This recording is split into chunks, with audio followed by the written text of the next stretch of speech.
All right, guys. Hello. Happy Saturday. Good to see you all here. Welcome to our bonus Ask Me Anything session.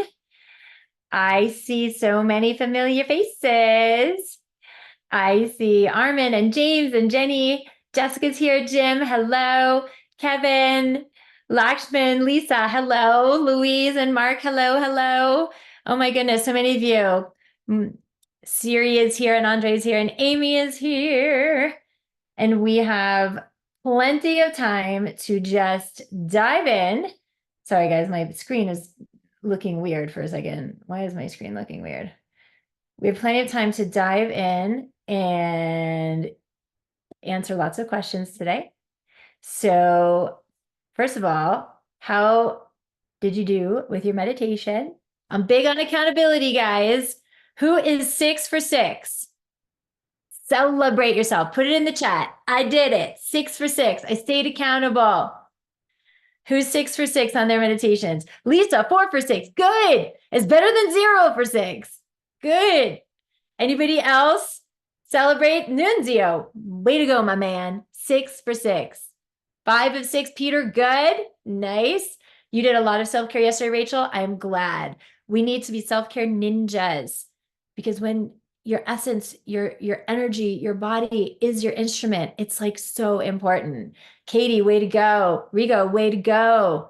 All right. I'm celebrating you guys because it is super important that we show up for ourselves and the transformation that we want to see. So, in addition to the meditation, who has been playing with these tools in your skill set? Maybe it's the breath exercises. Maybe it's some of the resonance exercises. I'm curious who's been playing with these tools, and I'm happy to answer questions on them today. How's it feel? How's it feel to experiment and explore? I really encourage you guys to do your vocal practice after you've done your meditation. Like that's been my practice for years, is set up my mindset first, do my meditation. I do something called the daily 3, which is 3 things I'm grateful for, 3 things I did well today, 3 things I can celebrate about myself. I'm going to sneeze. Excuse me. After I've done my self-care practice, which includes my meditation, my daily 3, gratitude, and then I go right into my vocal practice. So that for me is like my power hour. It sets me up for the day. And if you can time block this, because how many of you get into that place where you're like, oh, I need to walk the dog first. I need to get my kids off to school. And I need to just answer some emails. And like before you know it, the hour that you had is like gone and you got like 5 minutes left, right? And then you don't do it and you get into your day and you haven't done the thing that's going to move the needle the most on everything that you want. So time block a power hour. It could be whenever you want. I personally like to do it first thing in the morning. I have like my morning, what I call rituals, which is like get up, walk the dog, put on music, connect to myself. Like that time every day out in nature is really important for me. Come back, do meditation, do self-care, and then vocal practice. And that's like my hour in the morning. It's like called my power hour. But your power hour doesn't have to look like my power hour, but I'm encouraging you to have a power hour and to time block it in your schedule. I mean, if you're like me, I keep a calendar on my phone. It's like how I know where I'm supposed to be, right? It's time blocked. It's in there. So nothing else gets scheduled. No calls, no dentist appointments, no nothing. Do it because the daily conditioning of these things is what makes all the difference in the world. Like if you lift weights for one day, not really going to make you very strong. But if you do it 5 days a week or every other day for 5 weeks, it's that regularity and accountability. So time block. Okay. So a little reminder of our housekeeping. Questions can go into the chat for today. And Ashley and our concierges, if you notice that there's a question, since today is Q&A, that I haven't noticed, you can, if we're saying, okay, who's next, you can just like unmute and say, hey, so-and-so had a question, or just let me know in the chat since we are doing questions today. So you can put questions in the chat. I also have questions that those of you posted in the thread in the Facebook group that I'll be answering. A reminder, no question is too stupid. No question is unimportant. If it's something you're wondering, it's important. And so this is the safe space. So no criticism or judgment of anybody's questions in the chat, okay? If you have a question around singing and we do a little coaching, just make sure your original sound is on. I want to give a big shout out and a big congratulations to Harvey and Carol and Jessica, who are going to be starting the intensive. Yes, I'm so excited to work with you. And I'm excited to speak to those of you who have booked a call. John, Tracy, Shanae, Doris, who else is here? I'm sure there's others of you who have booked a call that I'm missing. Guys, get on my calendar. Even if you're not sure, if you're like, well, I really want to do the program, but I'm not sure about this, or I need some help getting creative around my time or my financing, get on my calendar. Every single one of the people who's come into this program, I've walked through some sort of figuring out of something. So get on my calendar. All right. By the way, those of you who have been here every day, I see you, by the way. I see you, Lisa. I see you, Sophia and Armin and John and Nunzio. I see you. Why aren't you guys on my calendar? Get on my calendar. Let's figure this out, okay? For you who've been here every day, I honor you, I see you, and I want to be able to help you further. And if that means getting some clarity on how to make this work, that's what I'm here for. Okay. So today, bonus day, ask me anything. No question is stupid or too small. I'm going to go through the questions that people either emailed me or posted in the, the Facebook thread first. And then if there's any additional questions, we can just go to the chat. So if those of you are putting questions in the chat now, Ashley, will you just keep a little record of them, a copy and paste or something, so that I can make sure that we get back to them. Okay, first couple questions. Most common question that I've been hearing from you guys is about the intensive training program, which is when are the program classes? When are the days and times? And it's actually, we have it on that link on that info page. I'm going to share my screen so you can see. So the link that we keep putting in the chat, that maybe Ash, you can put in the chat now, is a link to this page. Okay, you guys can see my screen, and it's all the information all about the program, who it's for. You can hear from some of our singers who have done it, about me, all this information. And if you scroll down to the very end, scroll. So all of the payment information, by the way, the different payment plans, you can literally take care of your enrollment here if you want to. But I want to show you the frequently asked questions. Everything you want to know is in here. So if you want to know when we coach and what times and everything, it's right here. When and how long are the weekly classes? So we do studio class twice a week, 10:30 Pacific, and on Tuesdays, 9:30 Pacific on Thursdays. So you can do the time conversion in your own mind. They're 90 minutes. We do group mindset call for an hour on Fridays. That is just mindset discussion. It's not singing like in studio class. Those are 60 minutes. You will have one-on-one mindset coachings that you schedule between you and your mindset coach. And we do bi-weekly technique pods, which are on Mondays, and they're at slightly different times because they're small groups, and I assign you to one of them. And those are 60 minutes. So there's lots of answers to things here. So I just want to direct you to this place so that you knew that that is there, so that you can refer to that. And I'm sure a lot of your questions would also be answered there.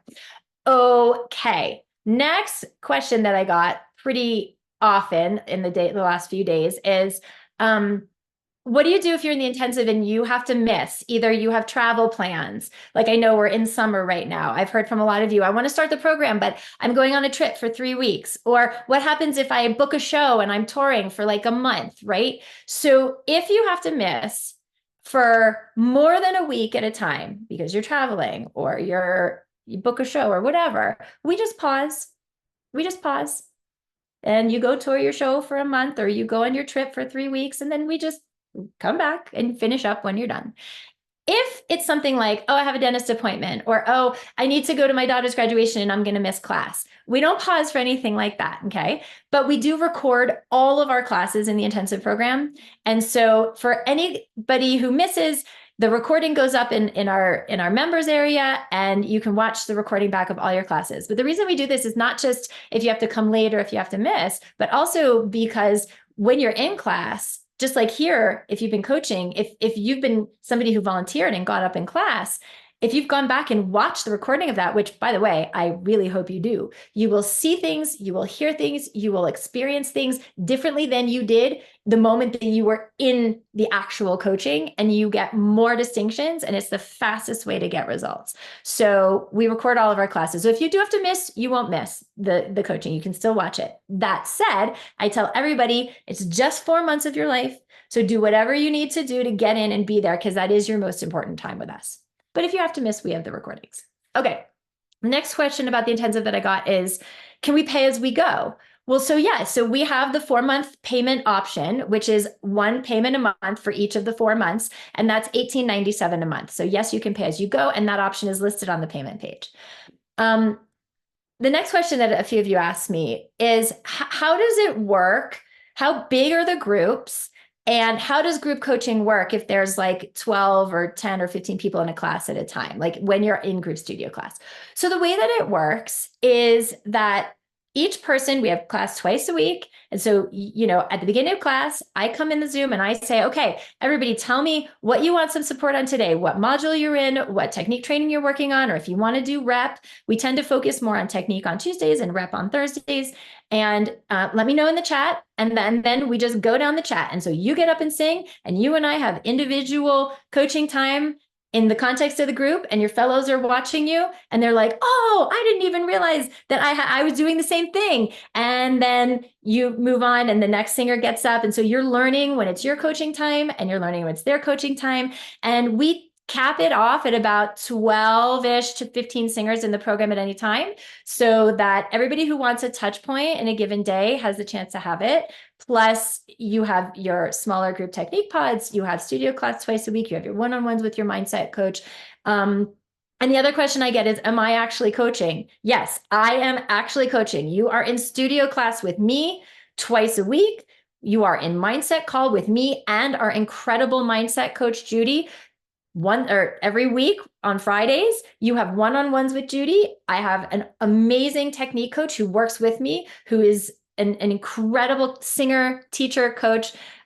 She does smaller technique pods. So you have me twice a week, you have her in smaller groups. So you get me, you get my team. We are here for you to make sure that you are bridging the gaps from where you are to where you want to go. And somebody asked me, how am I able to deal with specific problems that certain individuals have in the group setting? And here's the thing, you guys. You all think you're dealing with different things, but in truth, it's all the same shit. Pardon my French. And you might think that you don't have a problem with something, and another singer gets up to coach on it. And as they're working through it, you're now getting distinctions, and you're like, oh, I really wasn't doing that the most effectively or the most efficiently. So the group setting, guys, is the magic of this, which is that you're getting breakthroughs on things that you didn't even know were issues, that never would have come up in the one-on-one context of old-fashioned technical training, the way it would be done in like one lesson a week, just one-on-one.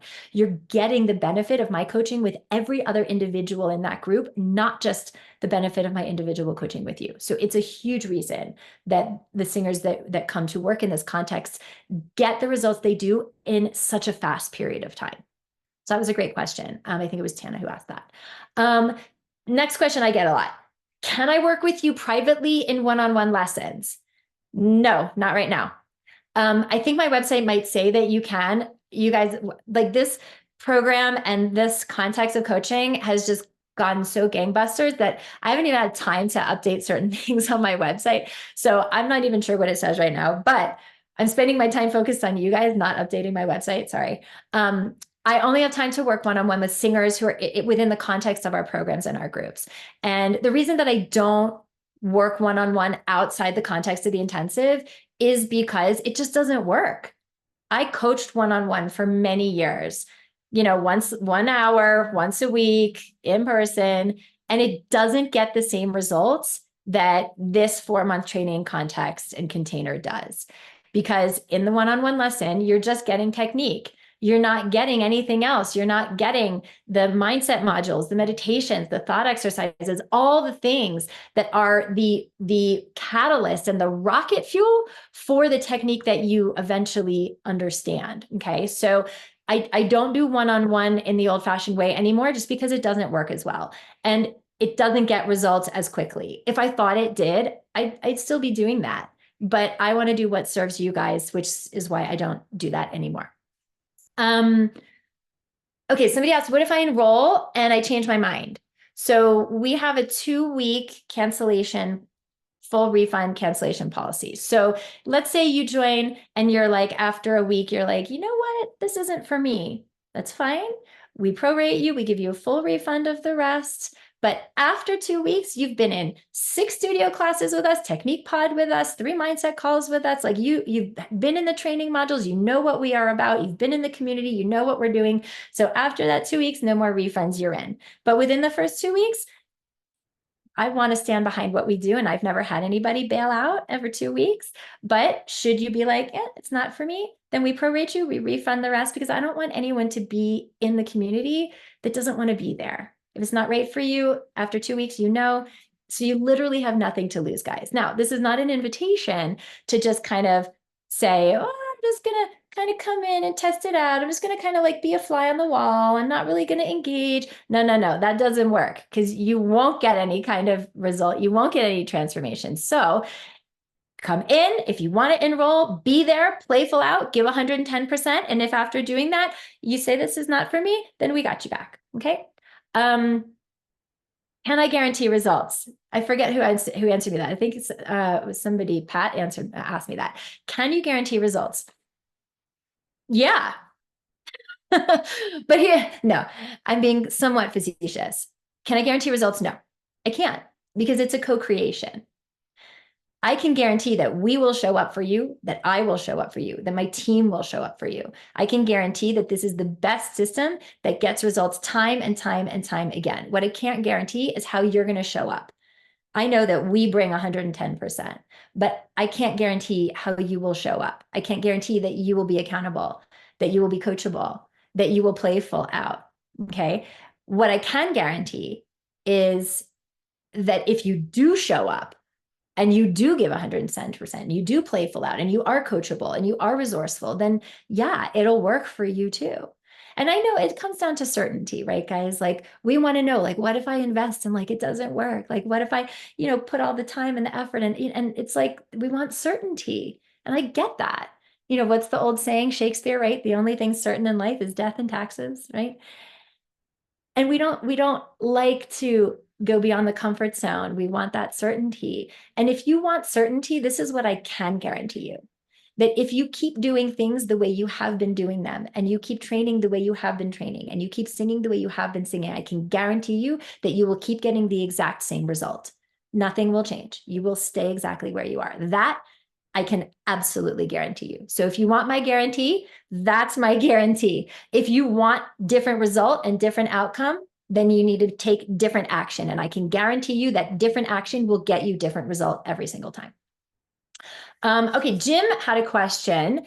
Does the program go over alternative vocal techniques, like using techniques like vocal fry, or techniques that are used in rock vocals or blues vocals? So I'm going to coach you on what you are doing, okay?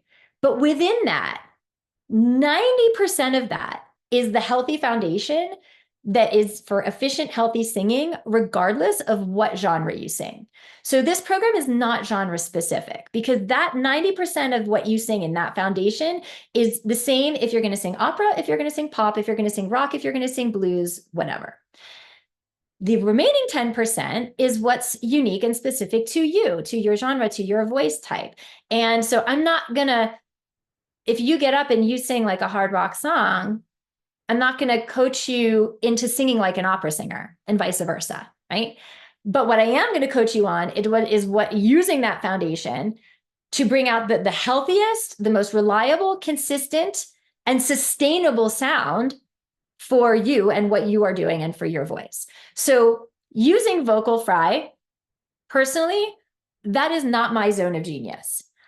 I have heard that there are like hard rock coaches out there that teach the scream, that teach that, and somehow they say they can teach it in a healthy way. That is not my experience. I don't really know anyone who could do 6 shows a week using fry or using scream and not damage their voice. So I'm going to teach you how to get a sound that is authentic to you, a sound that feels like it is appropriate for the genre in the most healthy way. And oftentimes when people want vocal fry, or they think there's, techniques specific to blues and stuff and style, and there are specific style things, it's because they want to sound cool. They want to sound good. They want to sound, for their genre. And so I'm going to teach you how to do that in the healthiest way possible. So if you're learning how to do screamo or like all that stuff, I'm not your girl. Okay. Just like putting that out there. But you can be a rock singer, you can be a blues singer with a really healthy technique and sound really cool at the same time. So that's what we're here to do. Jessica Zeller wanted to know if I come and do the intensive, and she is, yay, Jessica, congrats on that, on your enrollment. How can I talk to my current teacher? So if you're taking currently with a voice teacher and I want to do the intensive, how do I talk to my current teacher about transitioning into the program without alienating them or undermining the work that we've done together? You guys, this is mindset, okay? Your journey is your journey. Your transformation is your transformation. You don't need permission from anybody. And you certainly do not need to defend what you're doing to anybody. This is for your decision. Okay. So number one, I would ask Jessica, does your teacher need to know what you're up to? Maybe, maybe not. I don't know. I personally think that if you're going to come into this 4-month container, you don't have to stop coaching with whoever you've been coaching with, but sometimes it can be a little confusing, especially if that technique hasn't really served you in the past, right? To get rid of a lot of the issues you experience. So you might want to pause on that for 4 months. But at the end of the day, you don't owe anybody any explanations about anything. It is a perfectly fine sentence to say, hey, I need to pause for a few months and I'm going to reconnect with you in October. Thank you so much. I can't wait to see you again then. Basta finito, as we say in Italian. Yeah. So it's getting behind why do you think that you owe somebody anything? Okay. It's like, and there's also the question of, would I be undermining the work we've done together?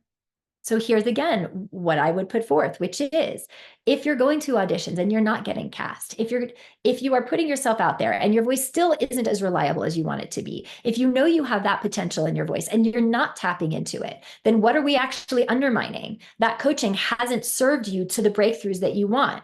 So that's fine.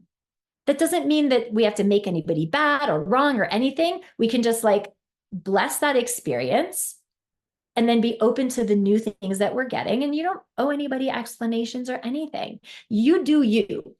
And whatever you think is the most powerful thing for you to do for you, just know that it's not anybody else's business. I know Jessica's a classical singer, and in the classical community, man, teachers, they have like this hold. It's like this Svengali hold over their students. Oh my God, I have to change studios. Oh my God, what if my teacher finds out? And this is a huge part of the problem that traditional training has, especially in the classical world, has set up for classical singers. Is that like the teacher and then the student? No. You guys, you are paying them. They work for you. Don't forget that. And so if you don't owe them anything. That's not to say be a jerk, not at all. Bless them. Thank you for serving me in the way that you have. But that's, for you guys to wrap your mind around, this is your journey. This is your career. Own that. You're paying them. That's it. So sorry, I get on my soapbox about this because like I remember being in that situation with other teachers, and it's like, don't forget who's driving the bus here. You are. Okay. Okay. Let's see, more questions. So I'm going to move into technique questions now. Were there any other questions, Ash, that you saw that were specific to intensive in the chat that I wanted to, did I miss anything? It's not intensive wise, no. Perfect. All right. So let's move on to some technique questions. So I'm going to go through the ones that people posted and ask, and then we'll go to the ones in the chat. And we do have a special guest here that I really want you to hear from because she was in your position literally like 2 months ago, sitting in a workshop like this. So I'm going to answer a few and then we're going to talk to Marie and then I'm going to answer more. So Fabian asked a question about tension and emotion.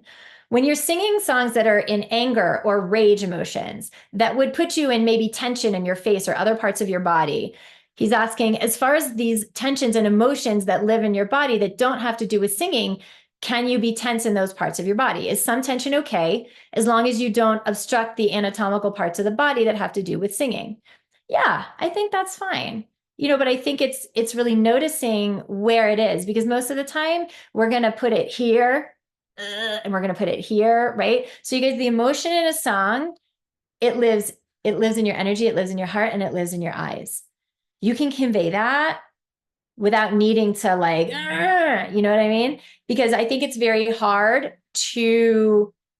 if those aspects of your body kind of take over the energy and the mechanism. So Fabian, it's all about awareness. It's all about noticing. If you think that you're going too far to anger or rage and it's living in your body in ways that sabotage your technique and the instrument and your mechanism, if you have that awareness and okay, I see that this is not serving me because I'm really tensing. It's really making it hard for me to get under my breath, or it's making it hard for me to get the high notes, then to make a different choice and see how else you might be able to convey anger or rage without all that massive tension, because there's many ways to convey that. And that might give you even deeper layers in your performance and deeper layers of interest and impact in your performance. So that's a good question. Okay, a question from Michelle about lip trills. Okay, question about lip trill. I was taught to do it. The way I was taught to do it was to hold your thumb and your forefinger. So this is pretty common, guys. People teach lip trills by doing this. Hold your thumb and your forefinger on either side of your mouth and gently just kind of do like this, but push together and lip trill. Okay, and she says it makes lip trills much easier to do. And so she said, would you say you have to be able to do it without your fingers? Yes, because here's why. What you're doing is you are then managing the air that's coming out from here by shifting the space that the air is coming out of in an effort to make the stream the exact steady stream in terms of how much air is passing through your lips. You're managing that from here instead of from here. What doing this does is it creates more of a dam so that you can't push out too much air to be able to vibrate the lips, because you need the exact right steady volume, velocity, amount, speed of air to vibrate the lips efficiently. And so if you can do a lip trill only by doing this, and then you take your hands away and you can't get your lip trill, that's a clue that you're not managing your air from where you need to be managing it. You're not creating the right velocity and volume of air from what should be managing it. And instead, you're just doing it up here, because this can narrow the stream and create a slower speed and less amount coming out. So I don't know if that was the answer that you wanted, Michelle, but people who teach you to put your hands here are missing the point. Okay, so you do need to be able to do it without your fingers. And there's singers who have come into our intensive and lip trill was like the hardest thing in the world, and they always get it. They always get it by the end. So if you're somebody who can only do it here, you're missing the point. Learn how to create and control the stream from down there. And you will have much more ability then in that support to do it and know what that feeling feels like, to take it then into some sirens, some yayas, some mamomus into your repertoire. Because guess what? If you're only managing your air from here to do a lip trill, then you're not teaching your body how to do it from where you need to be doing it. So there's no way you're going to be able to take that into your repertoire where you really need it. So that's a great question. Okay, so let me put a pin in this for a second, because I want to introduce you to Marie, and we'll come back to, I have all your questions here. We're going to come back to in a second, but I want to introduce you to Marie right now because it is her anniversary. It is her wedding anniversary. And her husband has so generously loaned her to us for this time before they go for their anniversary dinner. And so I want to be really respectful of our time with her. And then I'm happy to come back and we're going to get to the rest of the questions. So Marie was literally sitting right where you are just 2 months ago. And she had come to our spring workshop. She had come to our February or January. She'd been to 2 workshops in the last 6 months or so, hoping to get relief because she'd been struggling with a lot of the same issues with her voice for years, a lot of the same ones that you guys struggle with. And she joined the intensive back in May, and she's just 2 months in so far. And her growth has been like absolutely explosive just in these last 2 months. And I mean, she came in with so much tension and strain and limiting beliefs, and her high voice was not reliable and it was uncomfortable. But more than anything, her energy and her mindset was really causing her to suffer.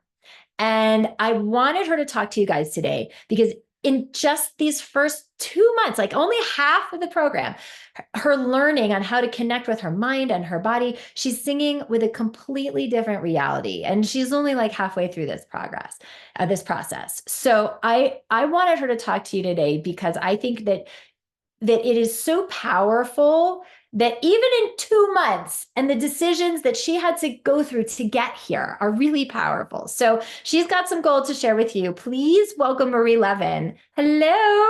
Hello, how are you? I am good. So Thank you for inviting me here today to talk about my personal journey.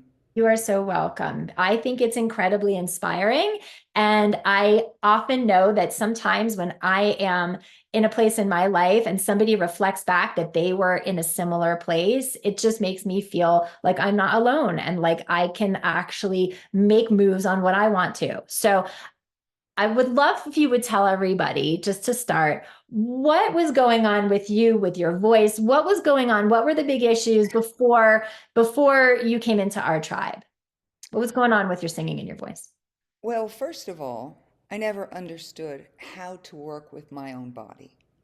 And I never got the answers I was looking for. I would get general things like sing from your diaphragm. Well, I didn't understand what that meant. I don't understand what that means either. So I was confused and frustrated. Beyond that, I felt like a fraud because I was able to work. I worked casinos coast to coast. I even sang at the Wild Horse Saloon, which is huge. But every time I stepped out on stage, I felt like I was a fraud. I wasn't being true because let me tell you something. Me and Imodium, we were like this. Oh my God. Every show for the first, I think, 3, 4 years, it was, where's that Imodium? I need to take one with me. I need this. I just couldn't get through a show because that's how much I feared that I wouldn't be able to make it through a show. Mhm. I just didn't have the right techniques. So yeah, it wasn't very good. And then my next vocal issue showed up almost 10 years ago because we're all human. We have personal losses. I lost my son, and my whole body just shut down. So, I've had two teachers in the past. The current teacher was able to help me at least relax and open things up again. But, you know, still couldn't give me that answer. Just sing from the diaphragm. But I think what you're talking about, being out there, performing, doing things, anybody would look at you from the outside and say, she's doing great. But inside, you felt like a fraud. How many Absolutely. of you feel that way? That when you get up on stage, it's like, I don't know if I'm going to be able to do this without the Imodium, so to speak, you know? Sure. Do you guys relate to that? Because that's where so Imodium, you guys, it's a tummy medicine. It's a tummy medicine. Well, It, it kind of like blocks things up for a little bit. yeah, That much I do know, and it works. yeah. But like to talk about mind we're sabotaging body, right? Because all of those thoughts of, am I good enough? Is this going to come out? Is this going to be what I want it to be? Can I rely on this? Causes that anxiety, which was living in your gut. And this is real. I mean, I can't tell you how many singers I speak to who have the imposter syndrome, who have all of the things that you're talking about, who deal with the gut issues. It's not uncommon. No, no, no. And so I'm curious then, because you had and you tried other training in the past. So what was it? What has it been? Because it's just 2 months, right? I mean, you're still in the mix of this, right? Yeah. So even in these 2 months, what changes have you noticed in your singing? Well, the first thing is I'm not looking for other answers anymore.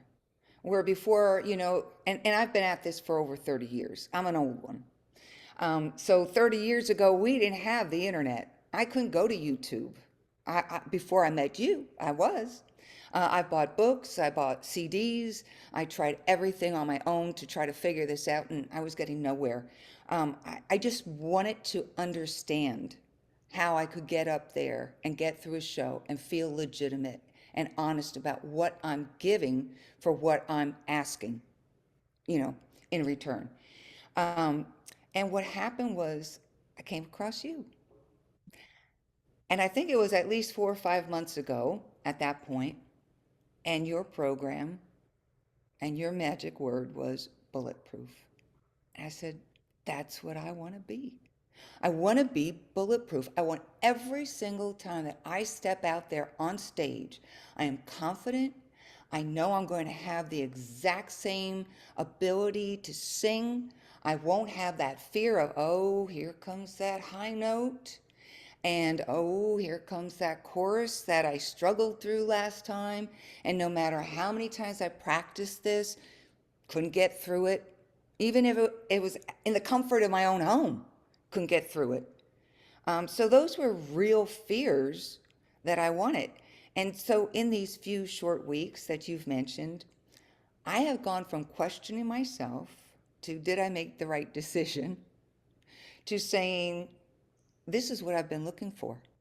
This is exactly what I personally was looking for. And now I'm like, holy geez, I'm building these confidence skills and I'm saying, I've got this. So it is coming together for me very nicely. So can you speak more specifically to some of the things? And I don't mean getting into techniques and stuff like that. I just mean Sure. like because you've had a couple shows now with some of this new stuff. So can you describe more specifically what you're noticing that is different now? Well, when I first started singing, there's so many things that as a new singer you think about. Oh, I have to watch this. I have to watch that. I've got to. And it's the same. Coming into your program, I'm like, okay, now I know I have to work with this thing that I understand called my diaphragm. And I know how it now operates. And it's that information that has helped me through this. But once again, in my practice at home, I'm thinking, okay, work with the skills that I've learned. And sometimes I'll be like, oh, 15 minutes in, I'm like, oh, I forgot that one skill. Okay, let's start again because now I can hear the difference between adding all these skills. And Mm-hmm. so it's the confidence is just building and soaring.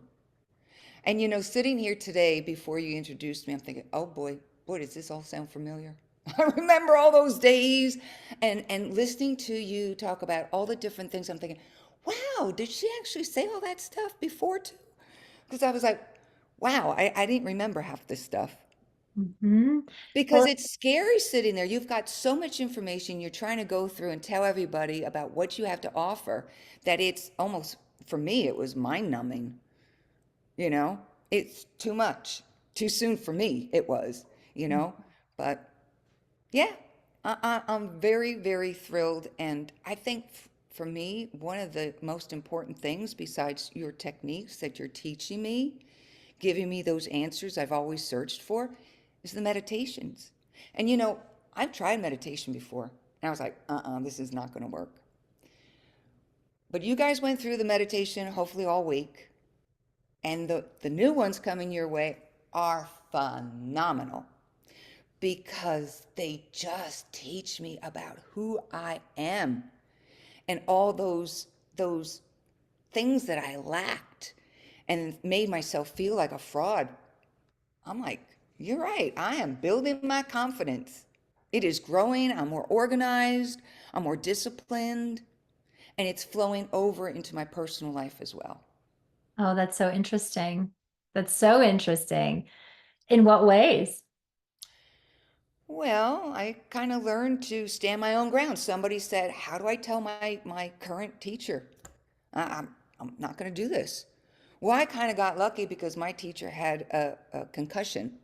And so I thought, you're having issues. Maybe you need to, take some time for yourself, is how I put it, because I didn't want to step on her toes. Um, but now you're absolutely right. I was paying for that service and I was not getting the answers I was looking for. And now here I am. All the questions that I had, all the doubts that I had, really, they weren't anything except my own personal lack, my own personal doubt. It wasn't about your program.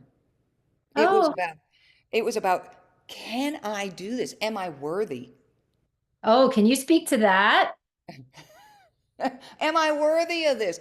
As you know, I kept saying, oh, well, my husband's at retirement age and, how do I ask him for this much money? And I would rather do this on my own. So I sat through this whole thing again. And no, it changed. It changed because I changed. Well, but that's interesting. So just to like give you guys a little context. So I met Marie first back in January, or February, whenever it was, winter. She came to a workshop like this and we coached, and she was a guinea pig and we coached some, and we had a call. And at the time, I don't remember exactly what you said to me, but you were just like, I just, I can't. And I was like, okay, good, fine, okay. Yeah, Yeah, it's, I'm not gonna, what's the saying? Like, I'm not gonna convince you to change your life. Like, you yeah. know, so that was that. And then you came, but what came, you came back, you came to another workshop. What was it? Why did you come back? Because I still needed to be true to myself. Ultimately, yeah, I was like, oh, this, that, whatever, and those were my excuses. But at the end of the day, in fact, one of my excuses was I'm too old. I even went through a cost accounting with you. I did this whole thing about, okay, what am I going to get? How many hours of training? And then I questioned, oh, the group, am I really going to have that time? Am I really going to learn? And I have to tell you guys, you you all gave some very good questions for Arden today. I was very impressed. And the group really does work. That was one of the things I questioned. But you might be holding back and saying, I don't want to make myself feel like a fool and ask this question because to me, I don't want to look like an idiot. I'm just going to hold back. And then somebody else will step up and ask that question. I'm like, dang it, good for you. And Arden will answer it. And now she will even say, mess up, mess up. This will be your safe space.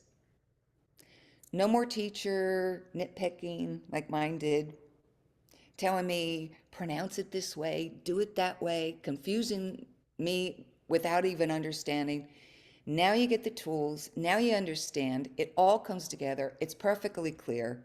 It all makes sense. And in the group setting, it's your safe zone. She never, ever makes fun of anybody. And she makes sure that everybody holds to that too. And so when she encourages you to mess up, it's because that's how you've been struggling. So when she sees it, she'll say, oh, now I know exactly what you're doing. Now we can work with that. And then she will give you the right techniques to fix that. And then that helps me because I probably was making the same mistakes. And so Mhm. you learn off of each other. Yeah. And, you know, so I'm curious, even in these first 2 months, what Mhm. have you noticed What have you noticed in your sound? What have you noticed when you perform? How does it feel different, even in these first 2 months, from all of those game-changing things that you were just talking about? My skills are stronger and I'm confident. Mm. And when you have that confidence, it's like singing in the shower. You can be free to mess up or whatever, but when you are free and you understand what you're doing, you don't mess up. And it comes out sounding beautifully. And I always, okay, if you didn't figure this out, I impersonate Reba McEntire. And so, Reba's got an incredible voice. And trying to, like I said, I always feared those choruses, as you know, because they always are powerful. Even musicians have difficulty playing her stuff. So, it's tough singing like Reba. But this program has helped me to just be a better performer. I feel confident now. I feel like I can own that stage. And Mhm. I just know that I've got this. No more doubt. No more And doubt. this is like 2 months. Can you imagine how, I mean, we should talk to you again when you're done and just see it's like, you know? I have a little short story here I need to share with you. Last October, I went to a convention in Florida, and they brought in Good Morning Orlando. And there were about, I don't know, 14 of us impersonators. And they go through and ask everybody some questions. And they said, "So, you look like Reba, uh-huh. And do you sing? Uh-huh. Can you sing something for us?" Uh-uh, uh-uh. And they said, "No, no." And I said, "Uh-uh." And immediately I thought, oh, I don't want to make a fool of myself. I don't want to look bad on national TV down here. You know, I can't do that. I will never do that again. Never. That fear and those days are behind me. Mm-hmm. And you have to remember, I've been at this since 1996. Right. And here we are, 2024. That's a long time to be messing up. Well, I To, would love, can you share this story? So we were in mindset call yesterday, as we do in our Friday mindset call. And Marie was like, I just have to share something. I have to share a win because we share wins in mindset call. And would you be willing to share the metaphor about the gardening and the win? of course I would. So, okay, so you want to take care of your property and you want to be a little gardener and you want to get things all looking pretty, right? So what do you need? Okay, I need a couple tools. Here's a little hand shovel, here's a little hand rake, here's a little this, here's a little that. Well, now you're working and you're sweating and you're struggling and you're going, geez, this is hard work. Wish it could be a lot easier. And then you go, ding, ding, ding, there's power tools. So you go out and you buy all these power tools, right? And then you get them home and you go, well, these instructions are in a foreign language. I don't understand what they're trying to tell me. What do I do with these tools? Now I've invested in them and I've got them and I think that they're going to bring me an easier, and now I'm more confused than ever. And then you're struggling and struggling like I did. But all of a sudden, you get a new neighbor and that neighbor sees that you're struggling. And she says, you know what? I have the exact same power tools and I've been where you are. I know how to use my tools. Can I help you, neighbor? And honestly, since Arden has shared her tools with me, my tool belt is filling up, and I have power tools now that give me the strength and the determination and the willpower and the ease and the confidence. And now I know what I'm doing. And I can't wait to learn more from Arden. Well, and it's so funny, Marie, because and you and I can laugh about this now, but it took it took you like a good 5, 6 months to not feel like a fraud, to feel worthy about. I mean, you know what I mean? Absolutely. Absolutely. I was scared. And that's what I realized. All those questions about, am I going to get enough time? Is this group thing going to be right for me? Is this right? Because I was doubting like all the other things that I've tried before, and they didn't work. And I was doubting myself before, and now I don't have to do any of that. Because, like, you guys, time, in my opinion, is the most precious resource that we are given. And it is a non-renewable resource. It is the only non-renewable resource, you know? And to hear you speak now and how your growth has just like shifted, not just what you do on stage, not just your voice, but like you were saying, other aspects of your life. You know, what I want for you guys is to hear Marie. She could have started in February, I could have.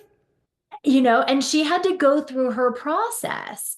But I know, well, I mean, what do you have to say to singers who maybe are sitting here who are like you, who are in the doubt and who are maybe a little scared because you've been there? I have been there. So, if you're just learning how to sing, let me tell you something. You found the right teacher here. And if you've been struggling, like I have been, but you've been singing, but you need some definite answers, you're in the right place. Arden will help you with that. And if you feel that you're lacking in the confidence like I was back then, the first time I sat through, you too can watch it again and again and as many times as you want, because Arden will always keep the door open to you.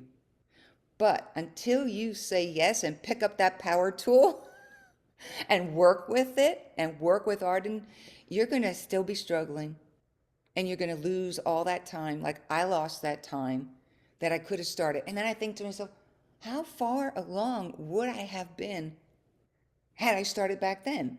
But the mindset teaches you, you got to work with what you got today. And you Mhm. have to work and be confident and strong. And that was how I thought back then. And it's new day. Well, thank you so much for just like sharing your experience because it is scary and there is doubt and Absolutely. it's not always easy. So what was the number one thing for you when it really came down to, you know what, I'm doing this. What was it for you? I wanted to be confident on stage. I wanted to be confident in myself. And I go back to that word all the time. I wanted to be bulletproof. That was your magic word, bulletproof, because that's what I was looking for. But like, And I'm going to poke you here. So this is what we do in Mindset Call, guys. oh, yes. I say to you guys, say to Maria, I'm going to poke you here a little bit, right? Which is you wanted to be bulletproof in February. You wanted to be bulletproof 5 years ago. You wanted to be bulletproof 10 years ago. So what was it? I'm curious, what was it that went through your head that you decided to go beyond the doubt, go beyond the fear in May and say, enough already? I trusted. I Ah. trusted in my gut. And my gut was telling me this was the right person, the right program. And honestly, you probably don't know this, but I feel I always have this higher power. And I said, okay, God, here's the deal. For whatever reason, you still want me out there doing this. You've put me through time and time again of doubt, questions, fear. And I'm asking you now, bring it to me. Bring me the answer. And then, like I said, all of a sudden you showed up on my computer, and there your program was. You want to be bulletproof? And I'm like, yeah. And you're right, I still doubted myself, but those meditations are brilliant. They helped me along to become a better person, more open, more trustworthy of myself. But I didn't even have that before. But I did use the meditations that you offered in your class. And part This of this this, guys, changing. that I want to mirror back is that like there was a leap of faith that Marie had to take, that every single person who comes to work with us has had to take. Andre did it, Amy did it, Siri did it, Mhm. Jessica did it. Those of you who have committed to coming in, like there's a leap of faith, which is the dream has to be bigger than the fear. It has Yes, to be bigger than the fear. If the fear and the doubt is bigger than the dream, and I don't say this to be mean, but you'll stay where you are because that's you right. will never take the steps that move the needle for you, you know? And Right.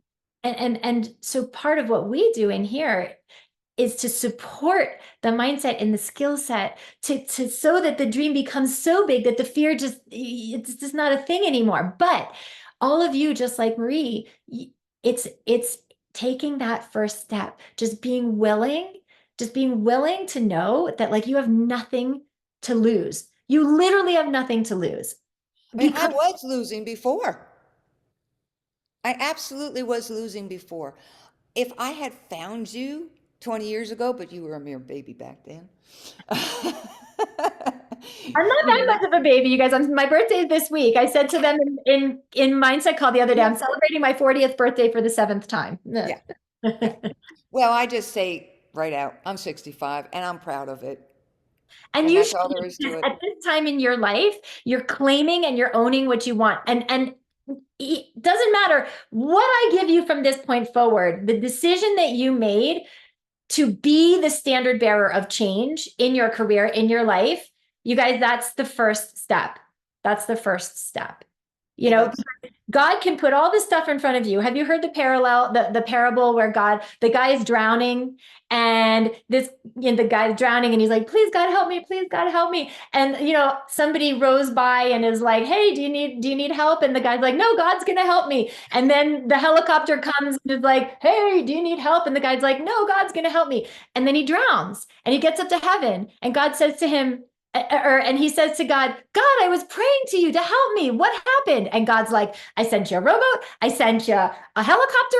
I sent you, why didn't you grab on? Right. And so I always think that it takes faith that that's not a joke, that it's not like that it is real, that it is that nothing bad's going to happen to me if I grab onto this thing.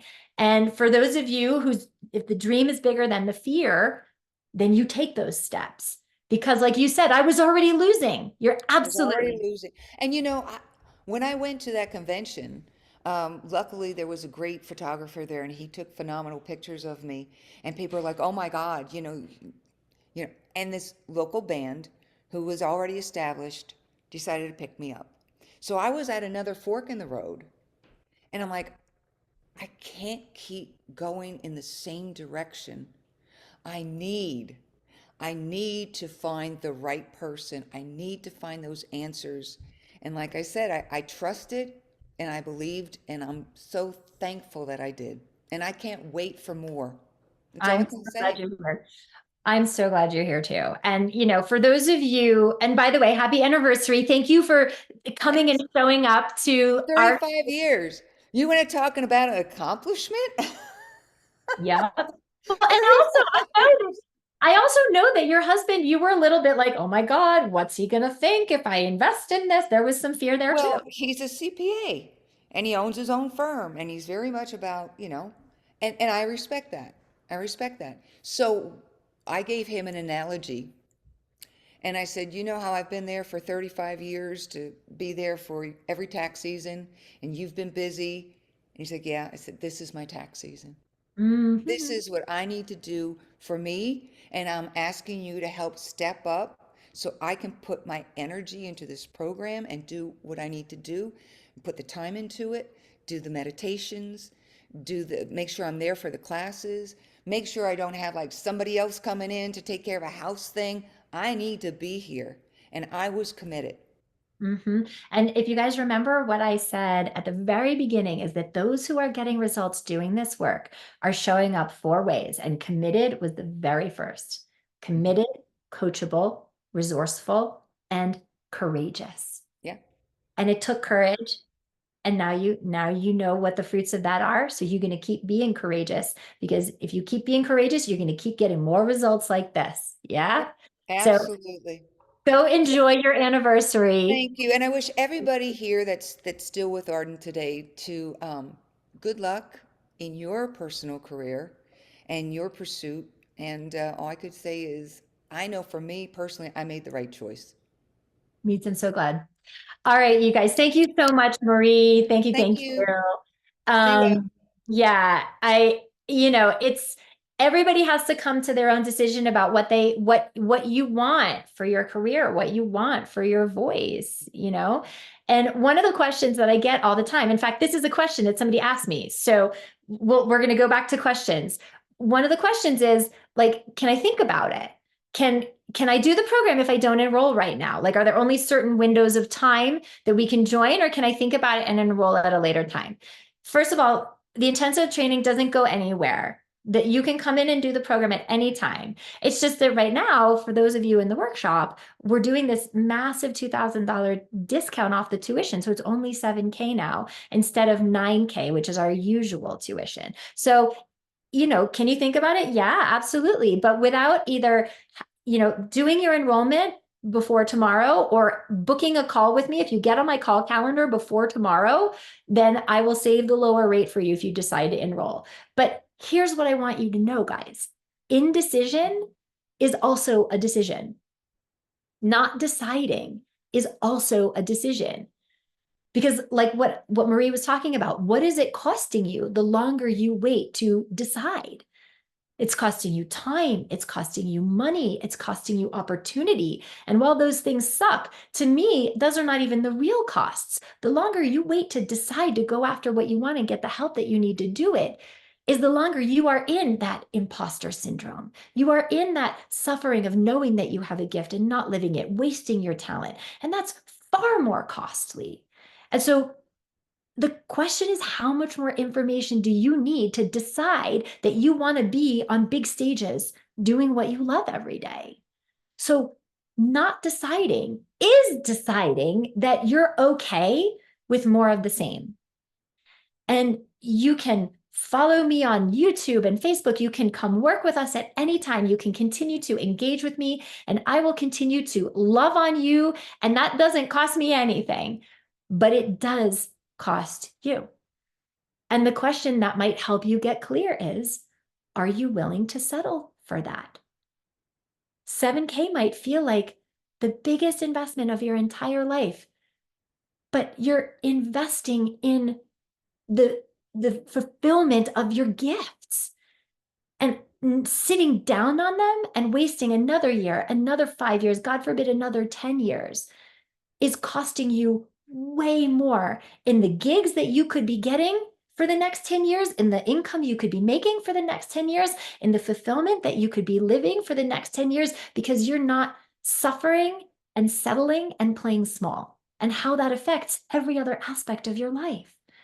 There are literally health issues because of this. How many singers I have talked to, gut issues, autoimmune issues, migraines, sleep issues, skin issues, because literally your body is rejecting the fact that you are not living your purpose.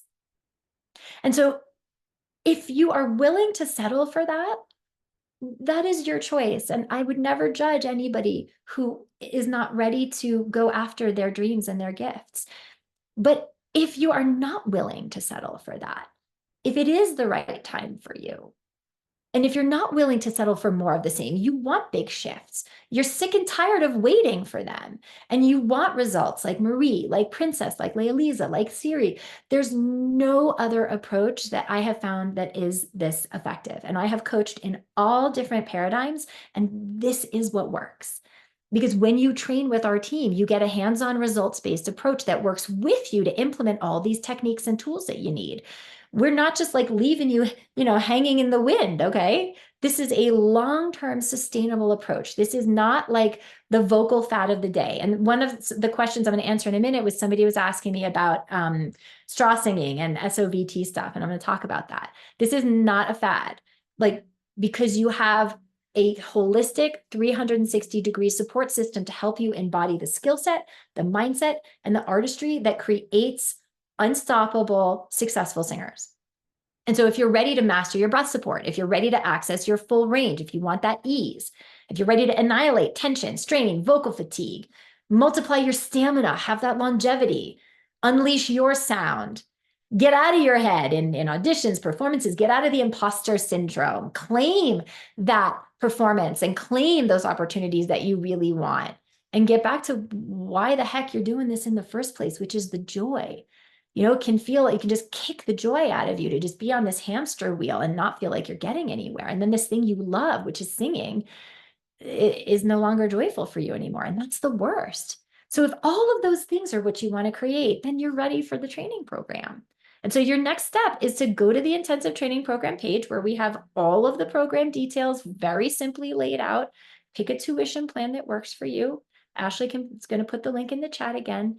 And remember, you guys, like, we have a little bonus going on now, which is the first people who enroll with the pay in full option, they get a bonus, which is they get 2 one-on-ones with me that they can use at any time during their program. And there's one left, guys, one. So be the one to get it. You can go to the intensive link right now, or we can just put that in the chat. You can take care of your enrollment right there. Just click the payment option that works best for you. Grab that one-on-one bonus. Somebody's going to get it, so might as well be you. So we have one left. Get on it. And if you still have lingering questions, I've set aside time tomorrow and on Monday for you to book a discovery call. If you've been sitting here every day and you're like, I don't know, and you're in the same doubt as Marie, get on my calendar. Let's parse it out. If you're concerned about the finances, I have helped singers figure out creative ways to do stuff, and I'm happy to do that for you too. It's not a coaching call. It's just a call to see if what we've gone over is right for you and how we can make this the most intuitive, aligned thing so that you can get the training you need in a way that works for you. So book that call, the discovery call. Ash will put the link in the chat. And now I want to answer some more questions. Okay. So where was I? Okay. We had another question. Jessica asked, how can we tell if we're utilizing the tools that you give us correctly when practicing alone outside of the workshop? Well, so for the singers who are in our intensive training program, that's why we have class 3 times a week, because I don't want to leave you alone, like practicing in and end up reinforcing the old habits, like she was saying, instead of reinforcing the new habits. So when you're in the training program, you have our eyes and ears on you 3 times a week, making sure that you're practicing in the right thing. From the workshop, if you don't have that, if it's not the right time for you to join the training program, the best tools, the best advice that I can give you is to pay attention to the way things feel in your body.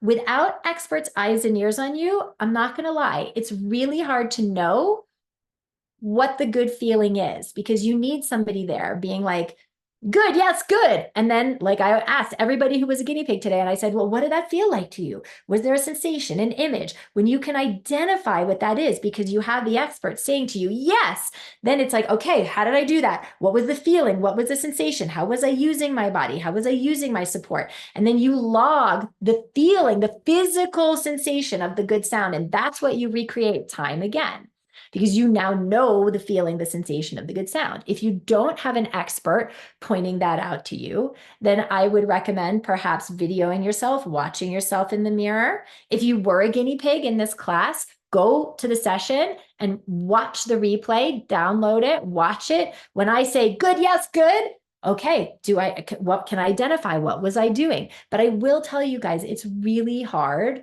It's really hard to know if what you're doing is right if you don't have an expert's eyes and ears on you. But we teach singers that in the intensive, how to notice what the feeling of the good sound is, so that when they do practice, they are practicing in the correct sensation and not the old habit. So that's a great question. Okay, Louise had a question about pelvic floor and her understanding that pelvic floor needs to gently lower and expand throughout the phrase.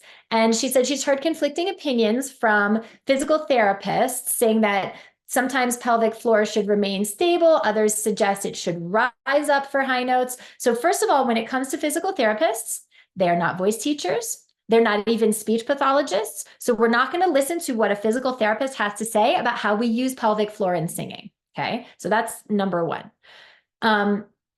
Second part of the question is for women who experience leakage problems having recently give birth. Do I change my advice to help bring the tone back and address leakage issues? So for those of you who have given birth, who understand what she's talking about, after giving birth, those pelvic floor muscles have been stretched. So it takes some time to bring those pelvic floor muscles back into, normal function. And there's great Kegel exercises and other pelvic floor exercises after giving birth to be able to kind of get those pelvic floor muscles back into normal function. And so singing after that can feel a little odd, because all of that in the container has just been dramatically shifted by the baby and by the birth and all of that. But the thing to know about pelvic floor is that if you're bearing down too much, you're going too far, too fast, too soon, you might experience a little bit of like leakage after giving birth because those muscles are not what they usually are. However, that said, whenever we're dealing with pelvic floor, it's always gentle. It's the consistency that matters of the gentle lean, not the force that matters, okay?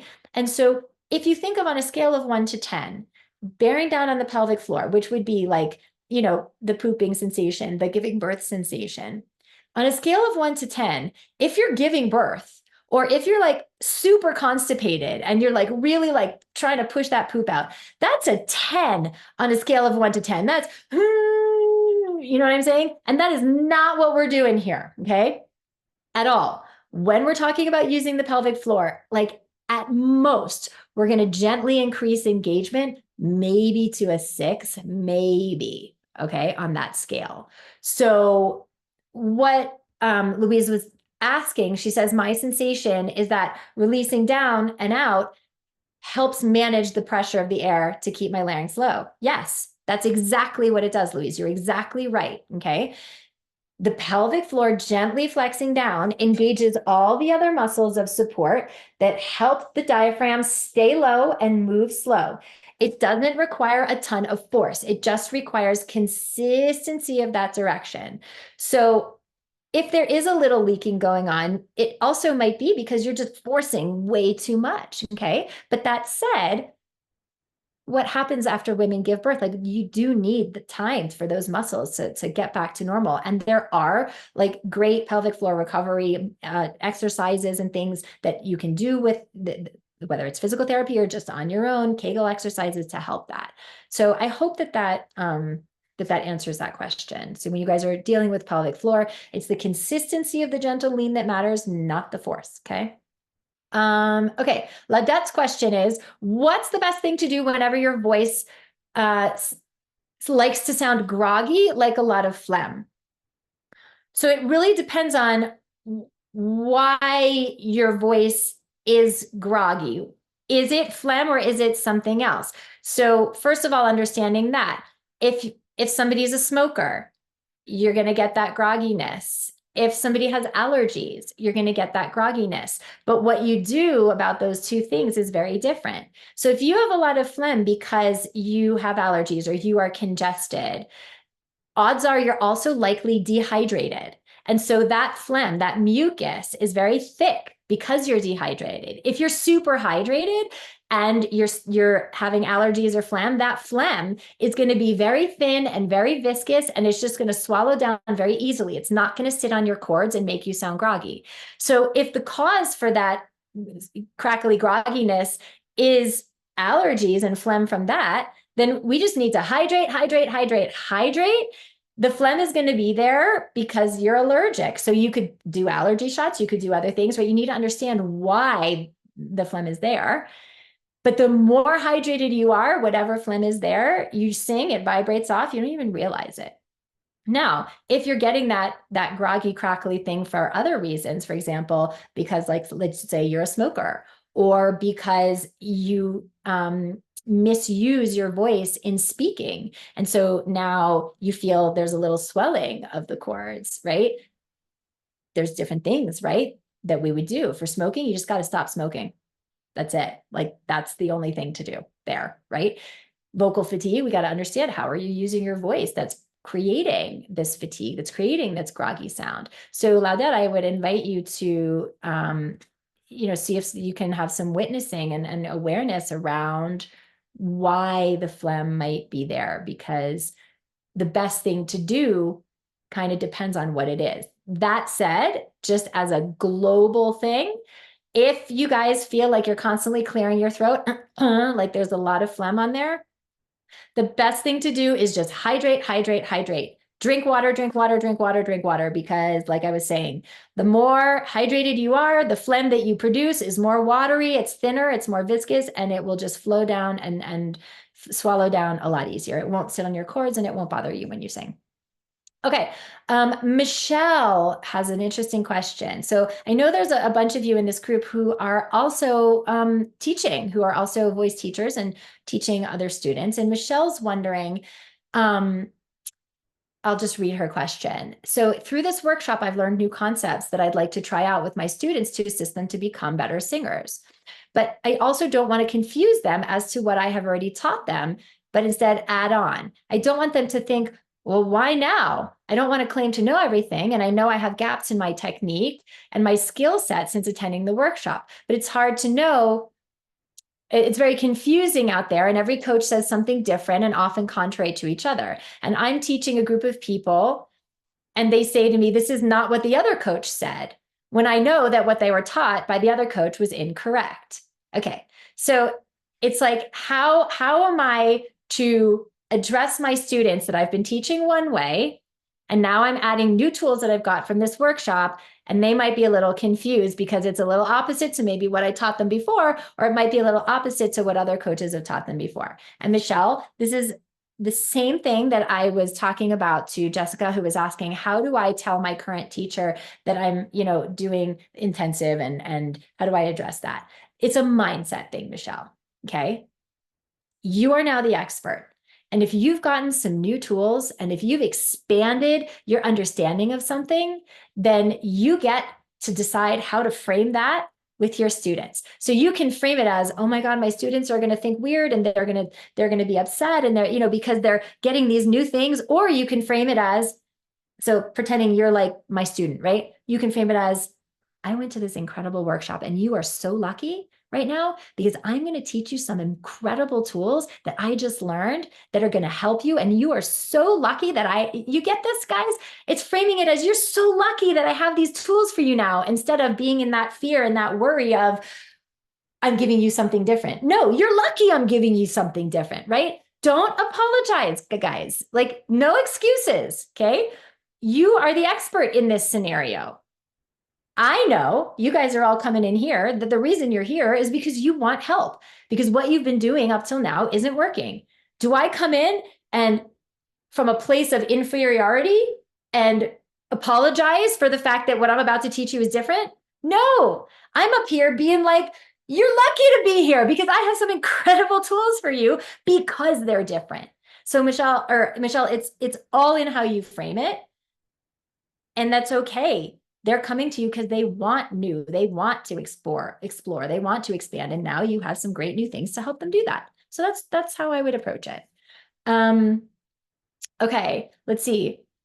Hadassah asked, I need help with finding my vocal range to know what type of singer I am. How do I discover that? How do I discover this? So first of all, how many of you feel that way? Like, I need help with finding my range, finding my sound, because I don't really know what my lane is. I don't really know maybe what genre, or I don't really know what my special sauce, what type of singer I am. Anybody feel this way? I'm just curious if there's anybody else here. Let me know. Because the way you discover what type of singer you are is by dialing in your skill set.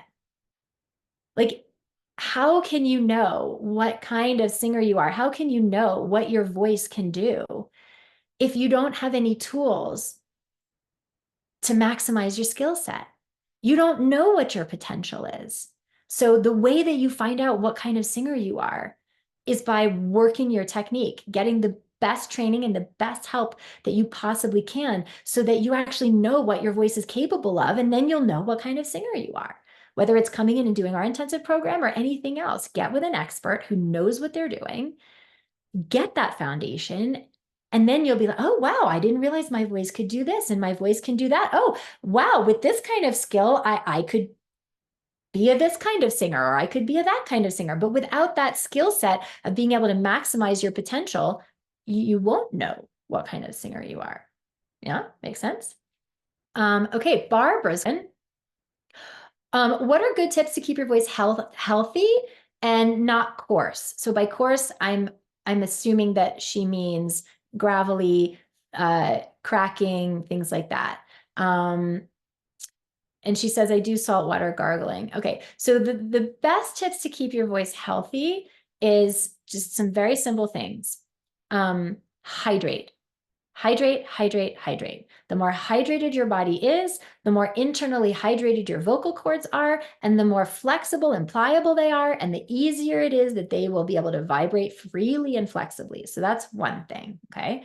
Second thing, how to keep your voice healthy is to make sure that you have a vocal technique that isn't causing you fatigue. So if you sing, if your voice becomes coarse, as she says, which I'm assuming is kind of like a discomfort that she feels. And I'm not sure from her question if this is something that she feels after she sings or if this is something she feels all the time. But if you guys are experiencing that only after you sing, that's vocal fatigue. And that's a red flag that the way that you are singing is not efficient and it is not healthy. And it is causing a little bit of inflammation on the cords. So the cords don't seamlessly come together anymore. And now there's some swelling. They can't come together. And now you get graveliness, hoarseness, things like that. That's, you need to understand if this is happening from singing. It's a dead giveaway that the way that you're singing is not healthy and you need better technique. If you're like this all the time, it could be any number of things.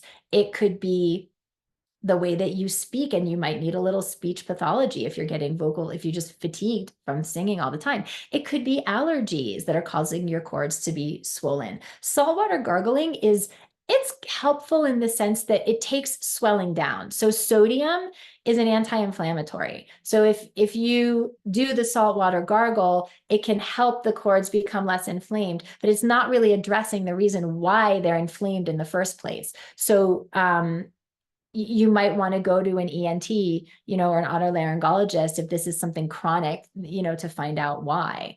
But hydrate, don't go to loud places and scream and talk. I mean, we're all guilty of it every once in a while. You go to a concert and you come back and you like feel it, don't smoke. It hardens the cords. It makes the cords less flexible, less pliable, and it thickens the cords. And so if you want to keep your voice healthy, don't smoke. Other than that, get good technique. I mean, it's pretty simple. It's just not everybody does the simple things, right? So yeah. Another question Barbara had is about nose breathing. Do I have to breathe through my nose or can I breathe through my mouth? So guys, when I was demonstrating the nose breath in terms of finding that smell the brownies feeling and feeling that kind of release on the breath, I just want to make sure I'm clear that I wasn't saying that you have to do a nose breath all the time when you're singing. It's a technique to help you find that feeling of the high, soft palate. It's easier on a nose breath because when you smell into a smile, you immediately lift your soft palate. Okay. So it's a technique to help you feel that shape so that you can, call that up every time you sing. So when you're doing, your exercises and stuff, using a nose breath can be really helpful to find that space, but you don't have to use a nose breath at all. You can use an open mouth breath if you feel like you can find that shape on a mouth breath too. So I don't want you to think that you have to breathe through your nose to find this technique. Absolutely, you can breathe through your mouth too. It's just my experience of 25 years of doing this is that the easiest doorway to walk into to feel that shape of the high soft palate and the ears widening and everything is a nose breath at first to help you find it. Okay, Jenny Abrams has a question. Can I please talk about the hard palate and the soft palate? I teach my students using hard palate a lot when we're doing high chest. Got it, Jenny, no belting, high chest. Need more visual tools to help my musical theater students understand a tilted soft palate. So one of the things that we can talk about, the reason, guys, why a high soft palate is really important is because it is the right shape to reflect the energy of the sound and the vibration of the sound where we want it. So where we want it, and it doesn't matter if it's musical theater, if it's opera, if it's whatever, where we want it is in the resonators, is in the mask. But if I tell a singer to put their sound in the mask, 9 times out of 10, what they're going to do is it's going to go straight to their nose. And they are going to miss the soft palate, which is the reflector. So what you can tell your students is that they, and all of you guys, you want to breathe into the space between your ears. You want to feel that nice, soft, high, tilty, soft palate. And you want to visualize the energy of the sound like it's like goes like ping pong. So the energy of the sound bounces off hard palate and then comes right forward, right behind the teeth.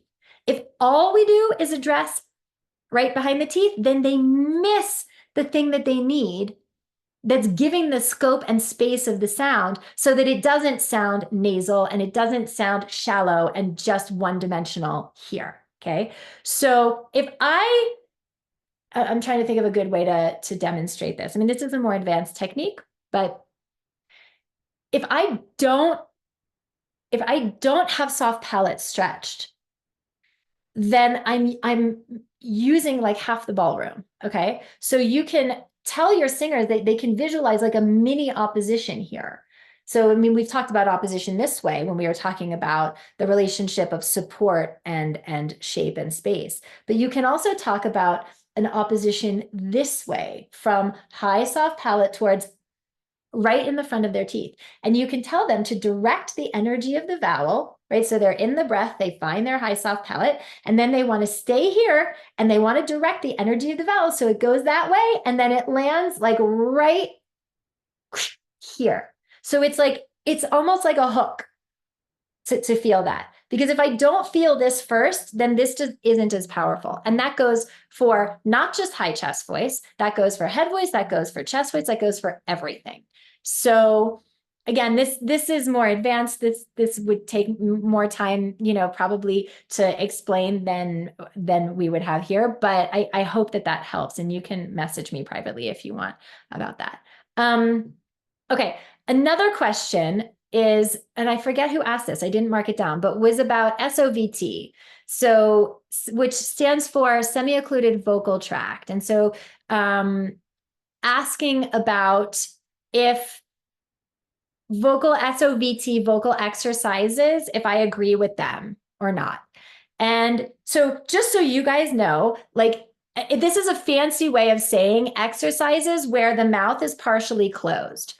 So SOVT exercises use a partially closed mouth to create the exact right amount of subglottal pressure behind and under the vocal folds to help them vibrate the most efficiency with the least amount of effort. And so this is exactly what we are setting up when we talk about the breath support being the thing that puts the exact right volume and the exact right velocity of air, because it creates the exact right subglottal pressure under the cords and supraglottal pressure on the other side of the cords that vibrates the sounds in the most efficient way with the least amount of effort, okay? So SOVT exercises use a partially closed mouth to help singers feel that support. And so, yeah, I support SOVT. Lip trills are SOVT, and that's what we just spent a whole day doing on Tuesday. NGs going, singing on an NG sound like that's SOVT, okay? I think they can be really helpful because they help you when you can connect that sensation to the sensation of your support. Now you know what the feeling of the good support feels like, and you can recreate that even on exercises that don't block the space, either by closed lips or the tongue high on NG, closing the space that way. The thing that I don't love is straw singing. Some of you may love it. It's not going to hurt you. You're not going to do anything wrong by doing straw singing. But the problem with straw singing is that it creates it's like a Band-Aid on a mosquito bite. So if any of you are familiar with straw singing, you put a straw in your mouth and you do scales and exercises blowing through the straw. And it feels really good because for anybody who's used to pushing and straining and tension, the minute you put the straw in, it really feels a lot better because you can't push with a straw in your mouth. So imagine this was the straw. I mean, this is my pen. But if you push with that amount of bad breath support and flooding of air and tension and pushing, you're going to push the straw right out of your mouth. And so it helps a singer to kind of have an understanding of to relax the vocal tract. The problem that I have with straw singing is that it doesn't address the real problem, which is that the singers know how to get that feeling when they have the straw, but the minute they take the straw out, they're not able to recreate it because nobody's teaching them or showing them how to create the right volume and velocity of air from their own body. It's coming from this external thing that forces them to do that, and they don't realize what they're actually doing to create that. So the minute they take the straw out, it's really hard for them to recreate it. So that's my soapbox about straw singing. But SOVT exercises, lip trills, NGs, yeah, love them. They're great. Okay, so those were the questions that people had emailed and put in the posts before. I see there's other questions going on. Hang on. All right, Ashley, you're letting me know questions here. This is great. Okay, so I'm going to go through these that you guys put. Okay, Lisa, does back pressure during singing happen by sending the energy inward, i.e. bringing the sound to you? Yes, but I want you to understand why. When you think bring the sound to you, what you do is you stop pushing out with the muscles of support, with the shoving the diaphragm up, with pushing the ribs in. All of that is an effort to get the sound out.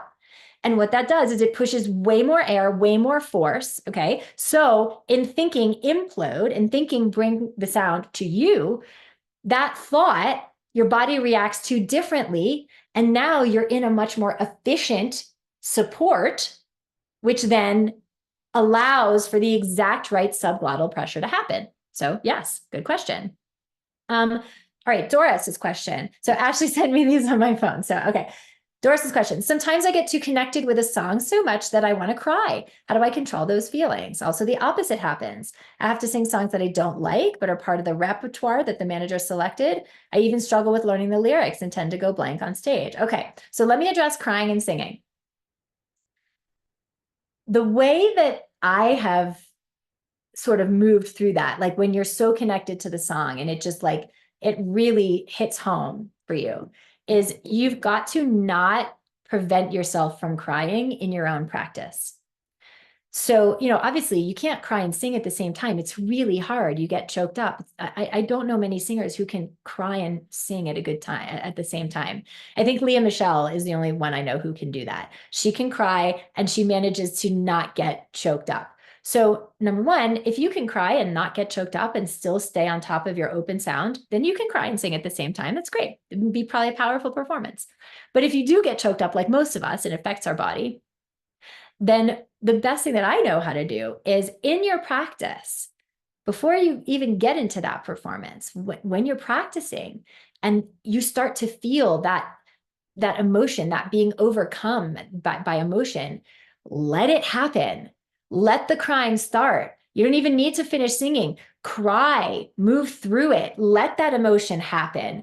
It's an outlet. It needs to be there. It needs to release. Let that happen. And let it happen in rehearsal as many times as is necessary until all of a sudden you stop feeling those emotions as acutely when you sing, because you've moved through them. You've let them come up. You felt them. You have to let yourself feel it. If every time that emotion from those songs comes up and you squash it and you go like this, then they're going to keep coming up. You guys, that feelings, big feelings, they're like a dog. The dog is going to, like a stray dog.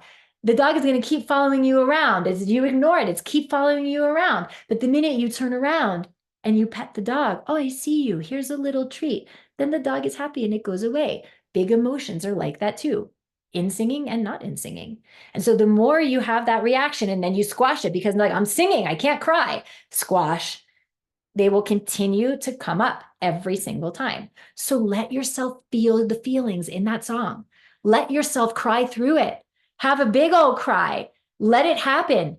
Every time, if you're in your practice, let it happen, and you'll soon come to a practice where it doesn't bubble up so much because you've let yourself feel it. You might journal on it. You might talk about it with a friend or a loved one or something, what it brings up in you. But the more you can feel those feelings, acknowledge the way it's going through your body, let that emotion, let that happen, then eventually you create just a tiny little callus, not in a bad way, but in a way that you're able to feel it without being overcome by it. And then you can sing with it because you're not being overcome by it, because you've let those feelings have their acknowledgement. They've been acknowledged by you. Okay. So that's how I do it. All right, let me see. Oh, more questions. Okay. Rigo, how much does mouth shaping affect singing of good vowels? How do I get consistency of good vowels? Okay, so the inside shape of your soft palate, how you're using your tongue, and how soft and free your jaw is are the three things that affect the vowels. Okay, so those three things are super important because we sing on vowels. 99% of the time when we're singing on vowels. The consonants are just, spaced in.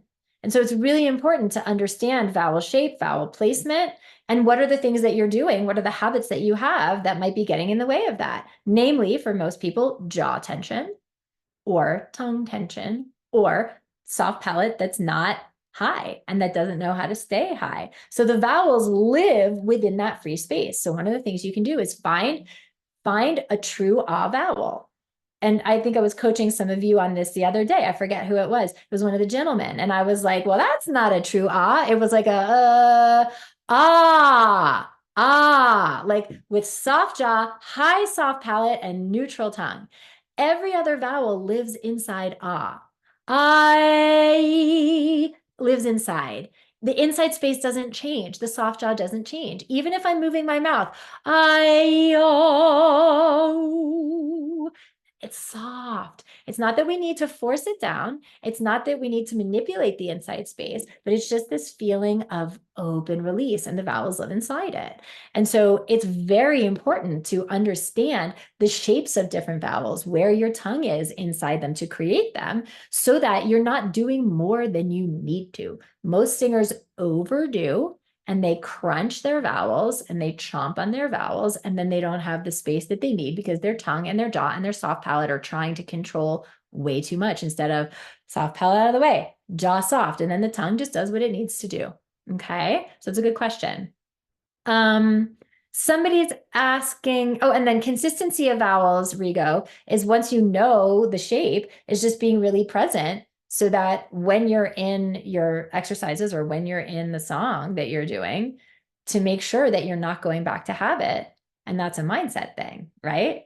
It's like to make sure that even though you know where the place is my body actually doing it? And if it's not, then what's the story I'm telling myself that I don't realize, that's telling me I need to continue to over control, that's telling me I need to continue to do X, Y, and Z, instead of just trusting my technique and the shape that I've learned. Yeah. Okay. Another question. When I do lip trills, I tend to bottom out in chest voice. Is that a soprano thing? Or does it mean that I need to practice more chest voice? No, if your lip trill is pooping out at any point in your range, it means that your support is pooping out. So it means that you're not supporting. It means that when you go higher in your range, you support well. And when you go lower in your range, because this is what is usually the culprit. It's speech level, it's low, it's where you talk, and body and mind are like, oh, cool, this is easy. I don't need to support this. And so as you descend back down into chest voice, you're not supporting with the same appoggio, with the same lean that you were before. And that's why the lip trill poops out. So if at any point you're doing lip trills and the vibration of the lips stops, that is your cue that something has changed in your support. It's 100% a support thing. It has nothing to do with practicing chest voice more. What it has to do with is practicing not stopping or changing your support when you go into chest voice. It's a good question. Okay. Okay, Nunzio, I can do lip trills below the passaggio and above the passaggio. I can also do them from top to bottom, but not from bottom to top. Okay, how did you learn to do them from bottom to top and change registers without pulling up the chest voice? Okay, so Nunzio, you want to coach on this? Are you here? Is Nunzio here? Let me see. Nunzio, are you here? Maybe not. He might have had to bail. Let's see. No, there you are. Go ahead and unmute.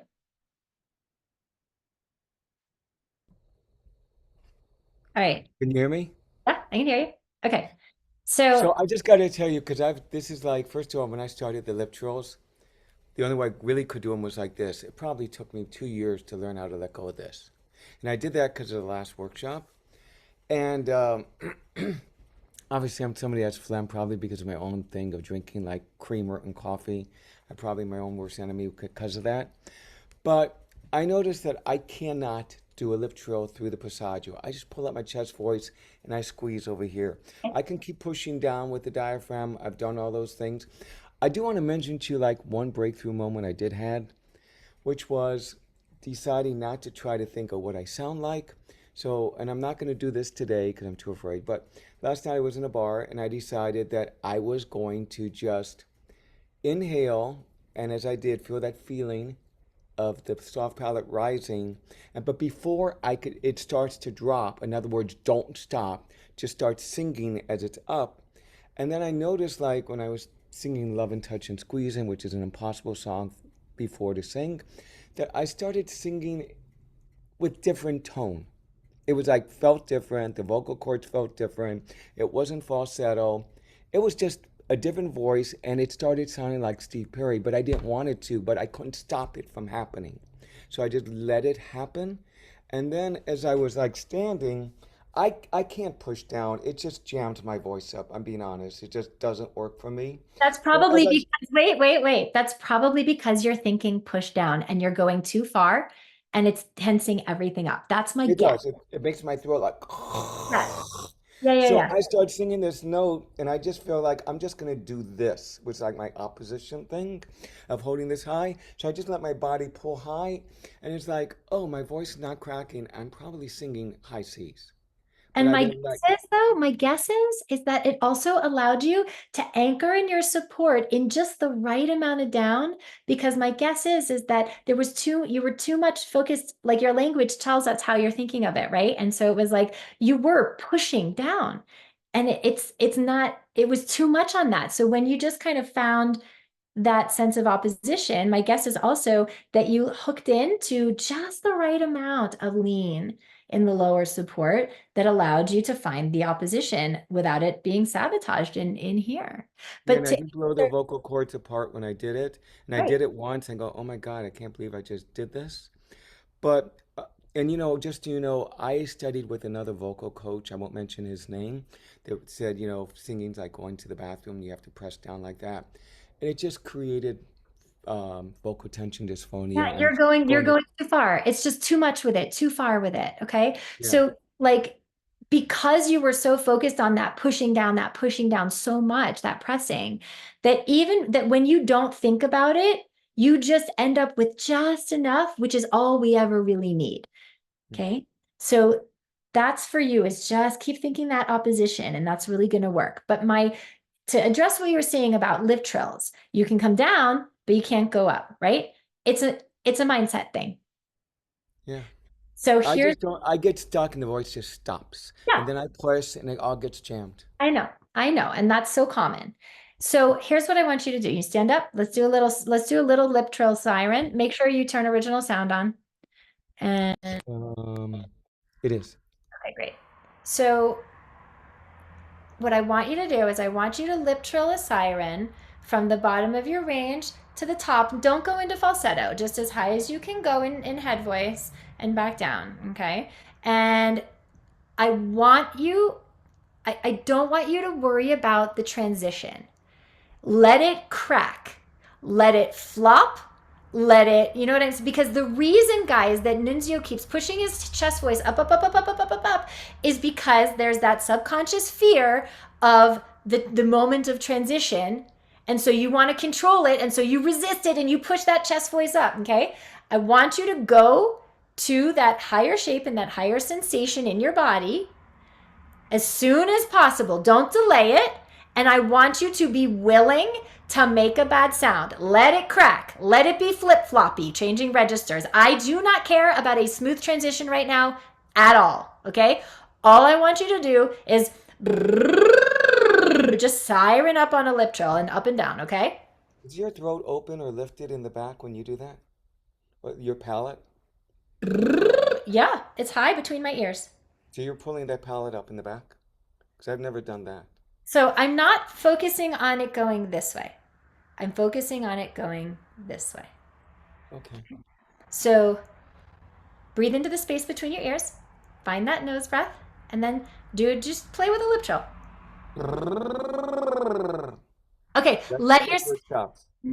that's chest voice. Right. So you guys, men have chest voice, they have head voice, and then they have falsetto. Okay? Let yourself, do you know the feeling of the 3 registers, or do you only know the feeling of? I don't know the feeling of really head voice because I've sang in it, but I can't get a lip trill to go there. But to me, I really think that as much as I trained and I put so much money in this voice, but when I used to sing in head voice, I never really knew that it was really head voice. It's just I used to be able to sing from the C. I used to be able to vocalize off a piano. So But I let's do can't this. anymore.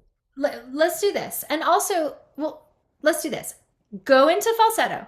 Okay. So Mhm. let yourself go from chest to falsetto. Again, I don't care for a smooth transition right now. Let it flippy flop. I don't care. Just stay on that gentle feeling of the opposition that you were describing from the other night. Okay. And go up into falsetto and back down. Okay. So when That you got really tight here when I did that.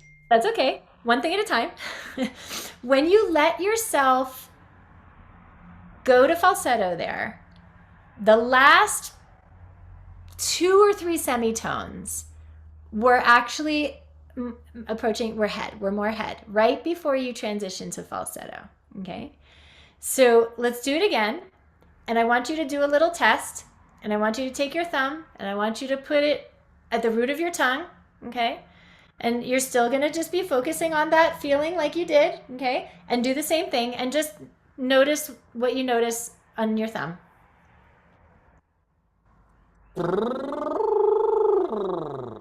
What do you notice? You want to know if this gets tight? Of course it does. This has always been my enemy. Okay, I okay, always known this. okay. Do you have a washcloth or a piece of paper towel? I want you to hold on to your tongue. Yeah, I've done this too, but let me grab it. Hold on.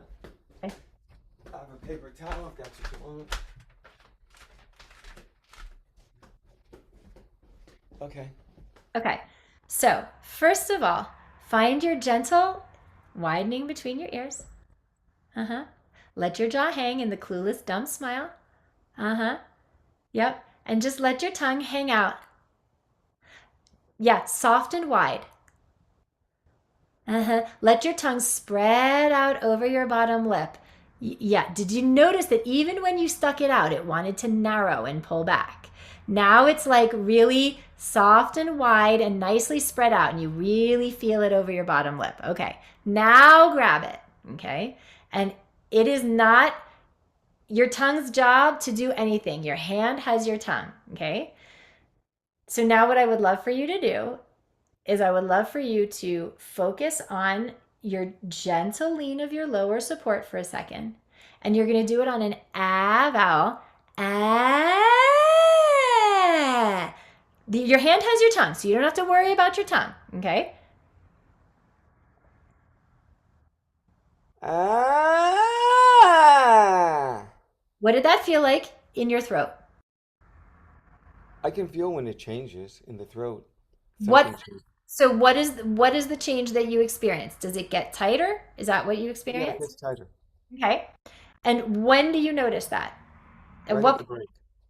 Right at the Okay. transition. Okay. So the reason that is grabbing there is because it is trying to protect you from making a bad sound in that transition. Okay. I am going to give you permission, Nunzio, to make a bad sound there.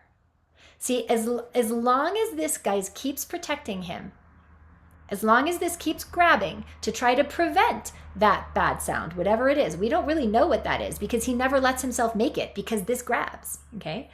We will never be able to address the actual issue.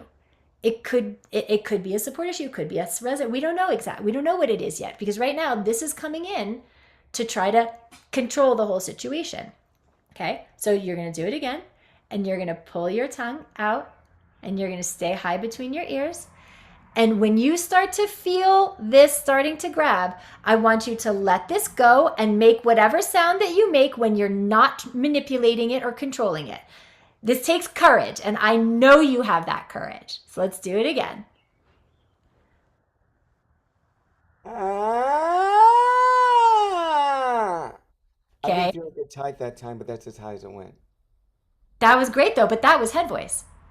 Okay, but that one just did it. I don't even know why. Okay, because I know why, guys, and this is the mindset. Because I gave him permission to suck. I gave him permission to make a bad sound.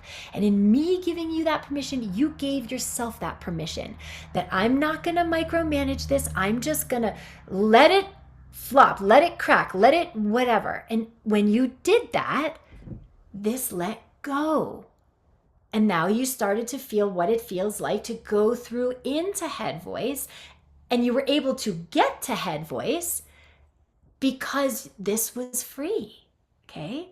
So that's this, the tongue. Now, if we were to let go of the tongue, I don't know, we will know whether part of it is the tongue pulling back and in to try to control that as well. So I don't know. Let's see. So this time you're going to do the same thing. And again, Nunzio, I dare you to crack. Like, let her flop. I do not care. Give yourself that permission. Except instead of holding your tongue this time, we're going to see the sound that comes out when you still stick your tongue out, but you're not holding it. So you're going to, ah, okay?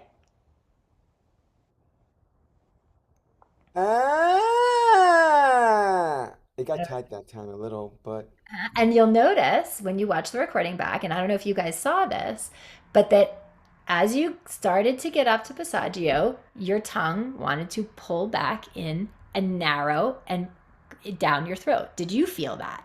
yeah, I Okay. did. Okay. So really the issue is the tongue, not so much the throat. You were able Sometimes to. I can feel like it's even tight in here. I'll try to crack it or something. But that's the Not root. really. That's the root of the tongue. That's the root of the tongue that's bearing down. So we had to do a little spot checking, a little, experimenting here. You were able to let the throat go, and it worked when the tongue was out of the mouth. But now so this is the kind of training that like a ninja like let me tell you, it can absolutely be done. I have worked with singers in the context of our program who had way more issues than you with tongue tension, that it was really sabotaging their sound. And it's just a process of mindset work and very like methodical technique work of teaching the body to trust in a different way. So right now, the reason that your tongue does this, there's a mindset reason and there's a skill set reason. The skill set reason is because you've been pushing way too hard on that support, sending way too much air. And so the tongue is like, oh, it's my job. I'm going to block that. I'm going to block all that air so that it doesn't ram and affect the sound. But what it does is create all the tension that affects the sound in another way, right? So that's the skill set reason. So being but the mindset reason is also this is the self-protective. It's self-protective. And we can't coach Nunzio out of the tension unless we address the things that some of which you may be conscious of, most of which we are not. It takes some uncover, discover, discard to understand why it's so hard for me to let this go. Your body feels supported when it's holding it out.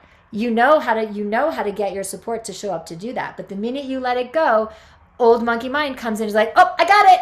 I'm going to control this now. And then you stop trusting everything else in the rest of your body. So it's working the mindset around the trust in the context of singing and in the context of these tools. But what I want you to know is you do have a head voice.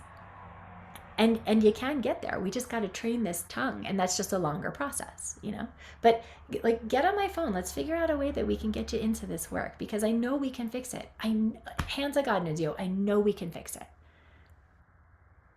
So Okay, thank you, Arden. Thank you so much. And like I said, I felt like I had that breakthrough moment. Like accidentally like last night because I was just convinced I could do this. And so, And but that's right. So being able to do that and be able to find that on a regular basis, it just requires you understanding what you are doing and getting out of your own way to do that. and just real quick for anyone else that listens, my new mantra is anytime I sing a song that I've never sang, I just say to myself, I give myself permission to fail. Whatever comes out is what I'm going to be happy with.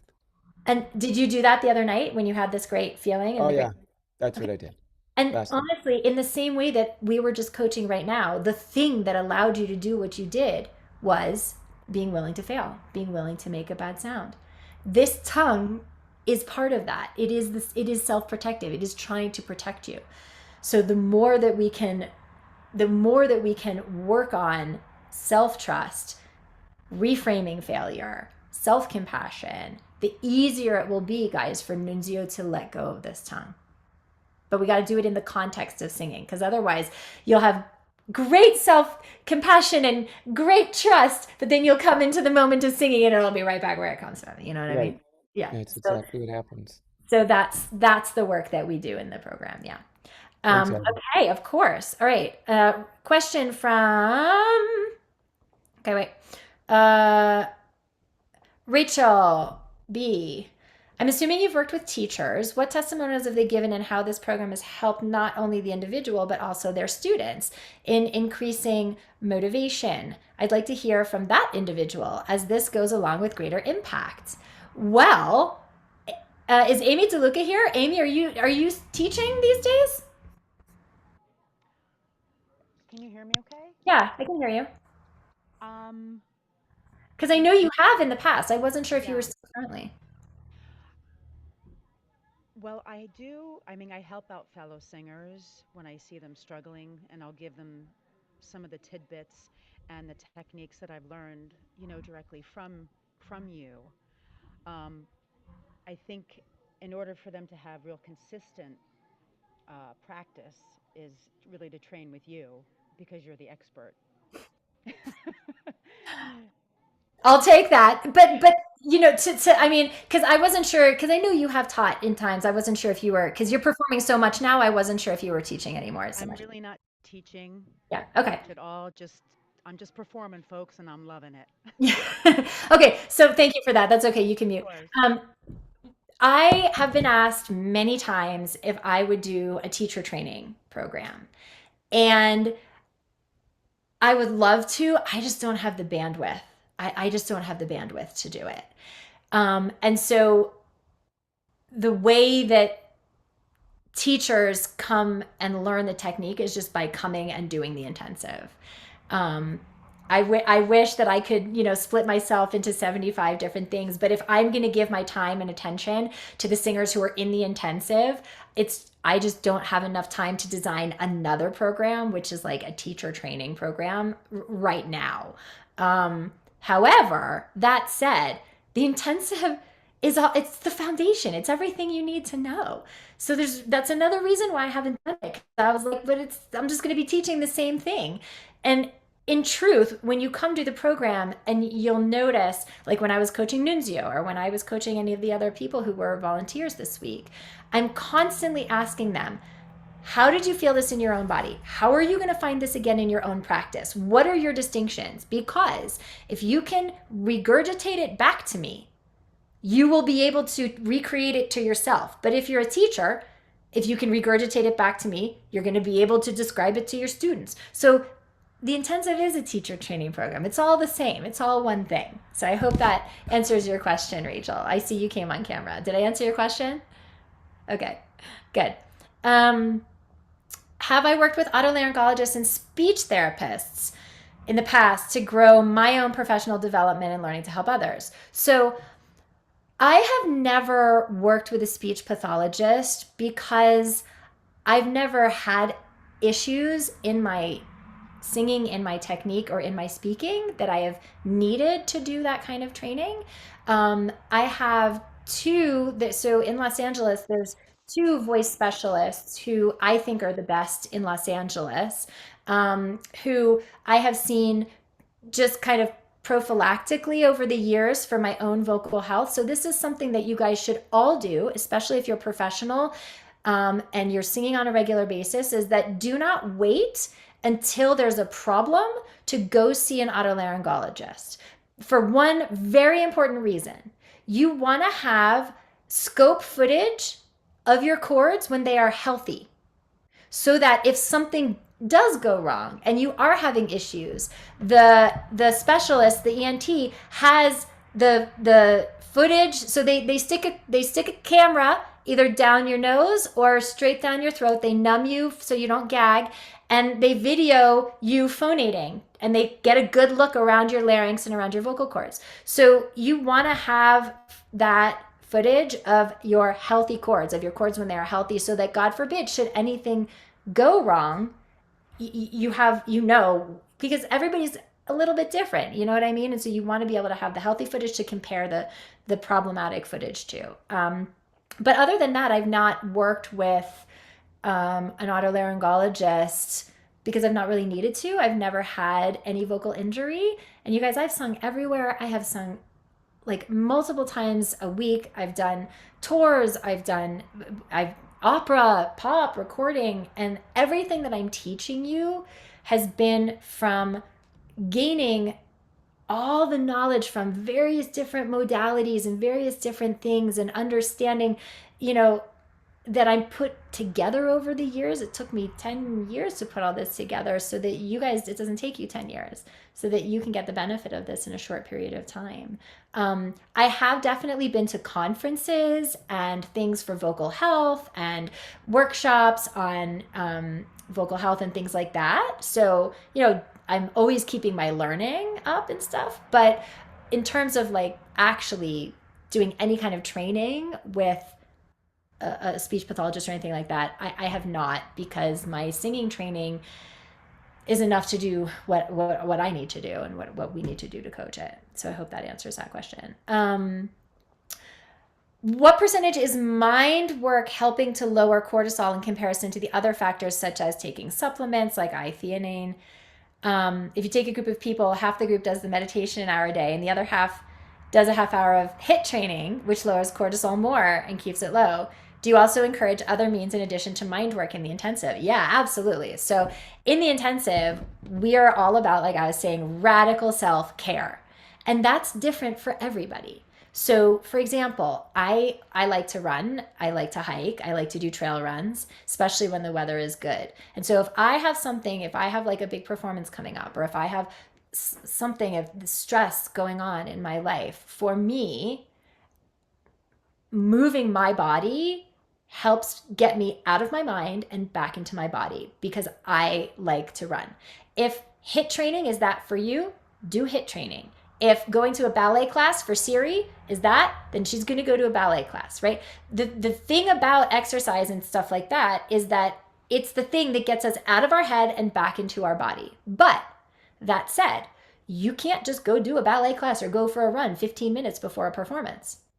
That doesn't work. So how do we manage in the moment when these things come up? And that's where the regular daily mindset trainings come in, whether we're teaching the meditations, whether we're teaching, there's tons of mindset tools that you get throughout the modules. It's high level mindset training, because that I have had a ton of training on throughout the years. And so that you have a toolbox, you have a box of tools like Marie was talking about, that you can pull out when you need. But it's not just the toolbox, it's the fact that you've been conditioning these tools. So what I say, it's like depositing into the bank of your mindset regularly.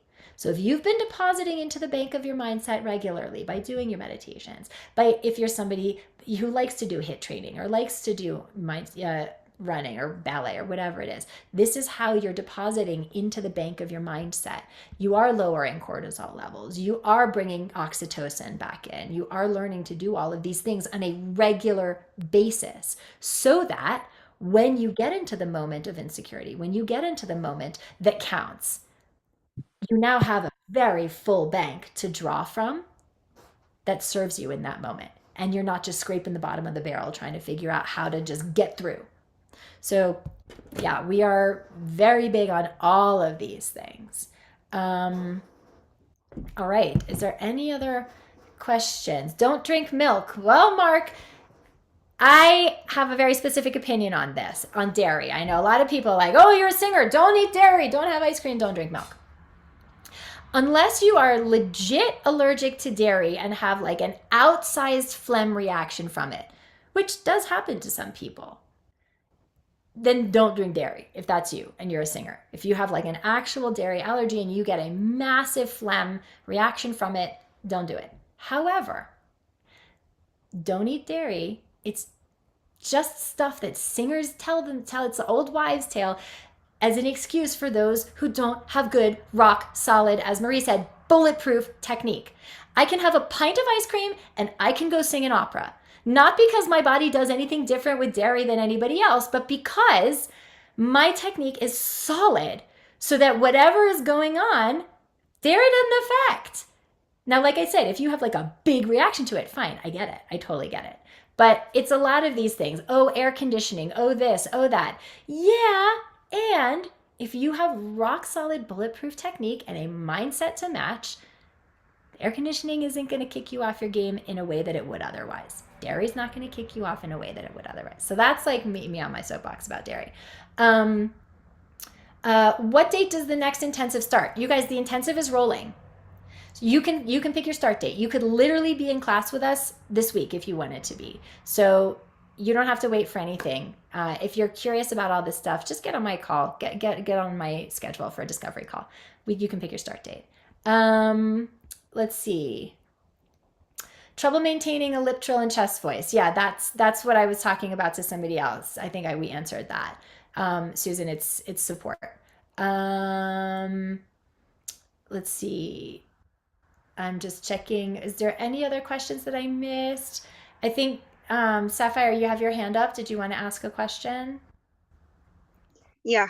So my question is, this week I was trying to record something and I don't really know how to warm up very well. So when I had to record it over and over again, several parts, and I really, after that, I hurt my voice so bad that I could not sing and do it for like the rest of the week, and I got really put back. So I don't want to do that again. So I really would like to know what to do next time, how to warm up, because I heard you have to warm up for like 10 minutes, but I don't know what to do. Like, do I lip trill for 10 minutes or something? No. And, there's all these things, people say you have to warm up for 10 minutes. You have to do this. You have to do that.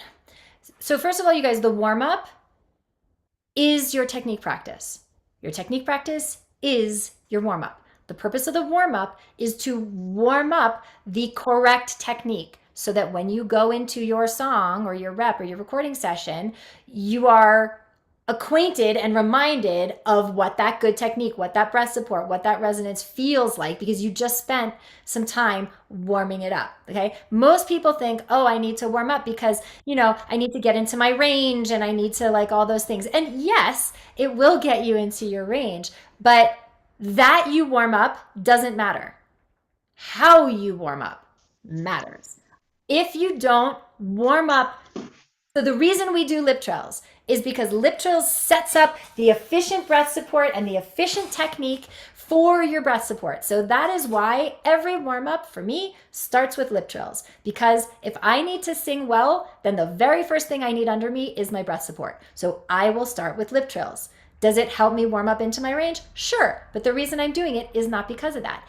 It's because I am being present to how am I using my apoyo? How am I feeling my pelvic floor? How am I feeling my ribs? Am I collapsing them or am I staying nice and buoyant, right? So I'm checking in as I'm doing my lip trills, and in doing so, I'm warming up my breath support. I'm setting the standard for how I need to use my body in my breath support.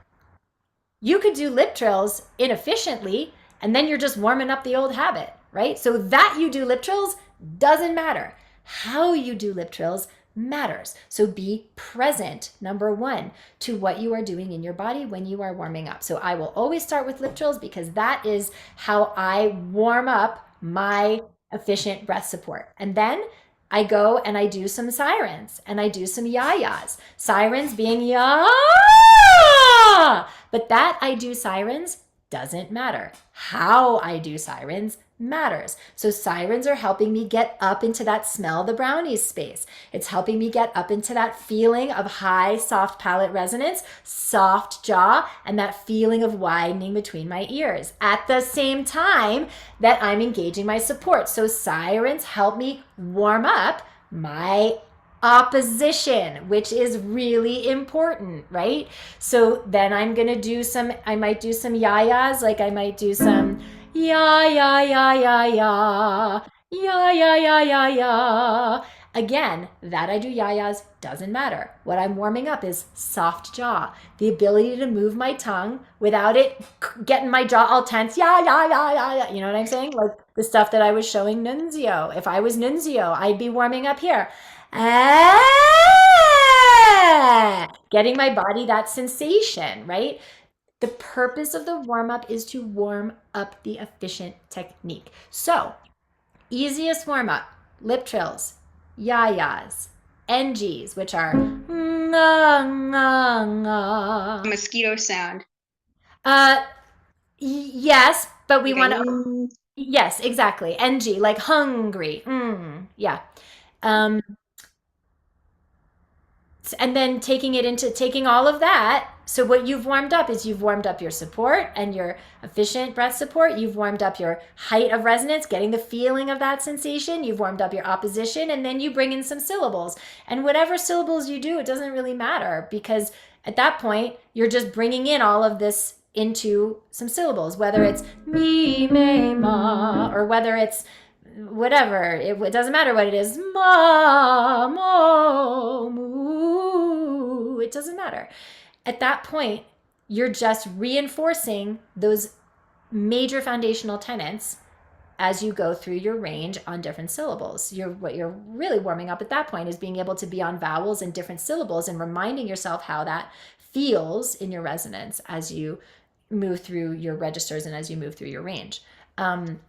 So the problem is that for those of you who don't have a coach who knows what they're doing, or a teacher that you trust, or if you're not in our intensive training program, likely because you don't have eyes and ears on you to tell you and to say, yes, you're doing NGs efficiently, or yes, you're doing yayas efficiently, or no, you're not, and we need to work on this. Without that expert's eyes and ears on you, odds are you're warming up your bad habits, and that's really hard. So this is one of the reasons why I encourage you guys to do whatever you need to do to invest in your own training, whether it is with us, whether it is with somebody else.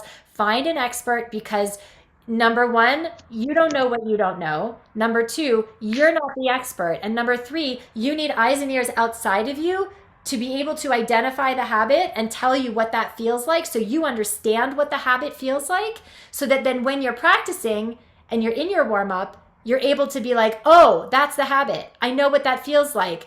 I know I'm in habit now, and I'm going to stop, I'm going to reset, and I'm going to come back into my new efficient technique. A lot of the work we do with singers in the intensive is me helping you to understand the sensation of your habit, because you can't change something you are not aware of.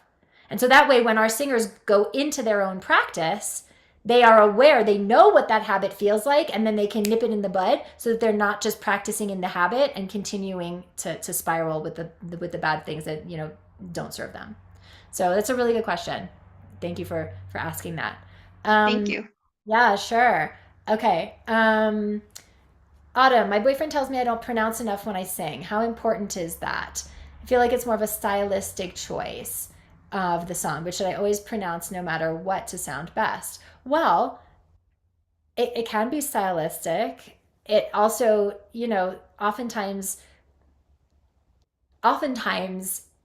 we need to understand you. Like, we need to understand what you're singing, right? Because at the end of the day, it's your job to connect with the audience and to impact the audience. And it's hard to do if we don't understand you. But that said, we don't want to over enunciate, you know, like, you know, that whatever. Tell them how I'm defying gravity. I'm all ga ga ga ga ga. It's like, and it doesn't sound good because I'm overworking my jaw. I'm overworking my tongue. So what I teach singers, at least in our program, is what we call acceptable, ideal, minimum.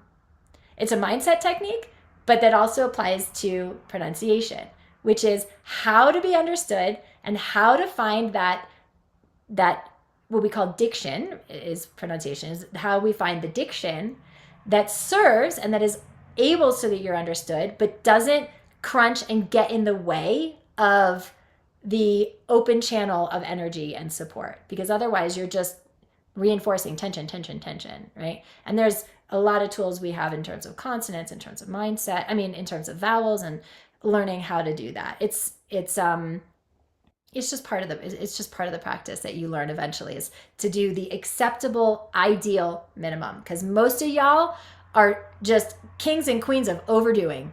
Kings and queens of over control, of over manipulation, of pushing. Nunzio, I guarantee you this is you. It's like you take the idea and it's great because you're such a good student and you care so much, but then you just overdo it. And that's a mindset thing that like convinces you that if you don't, it's not going to work. It's going to fail. It's going to sound bad and it's not going to come out the way that you want, right? And so then you don't, and you're not able to let go. And so there's a lot of mindset work that actually goes into diction, because we get scared that either we're doing too much or too little. But it's all in here. Can you be stylistic and still be understood? Absolutely. But there's stuff that goes into that. So yeah, good question. Okay, let's see. I think we're good. We've been like 2 hours and 18 minutes. I honor you guys for hanging in with me. Every single person in here should give yourself a huge pat on the back for showing up, getting the tools, carving out the time to help you get to the gap between here to there and the tools that you need to get it. Tomorrow, we have one more bonus session that I'm doing because I realized a mindset thing that is so important that we didn't coach on, really. And I want to do it tomorrow. So we have one more session tomorrow that I think is really important. The topic is the biggest hurdle for singers and how to get over it. And this is full circle. So this is going to take everything that we did this week. And for those of you who show up, you're going to get full circle. So see you tomorrow. Those of you who have shown up every day, get on my calendar. Let's figure out how we get you in here. Okay. Do it before the discount disappears. If you need questions answered, get your enrollment done before the discount disappears. That's what the phone call is for, to help you to feel totally comfortable and make sure that this is the right fit for you. And if you need help parsing out the investment, I've helped many singers do that. So we can do that too. Get on my calendar. Have an enjoyable rest of your Saturday, guys. My birthday's this week, so I'm going out tonight to celebrate my birthday. And tomorrow, I will get to enjoy another hour with you. I promise we won't go this long tomorrow. Every workshop, I say to my assistant, Ashley, okay, we're going to be really good about staying to time. And I'm pretty sure that every workshop, we just go longer and longer and longer. But I can't help myself because I enjoy being in here with you guys. All right, everybody. Have a fantastic rest of your Saturday. And I will see you all tomorrow, same time, same place. Biggest hurdle and how to get over it. Bye, guys.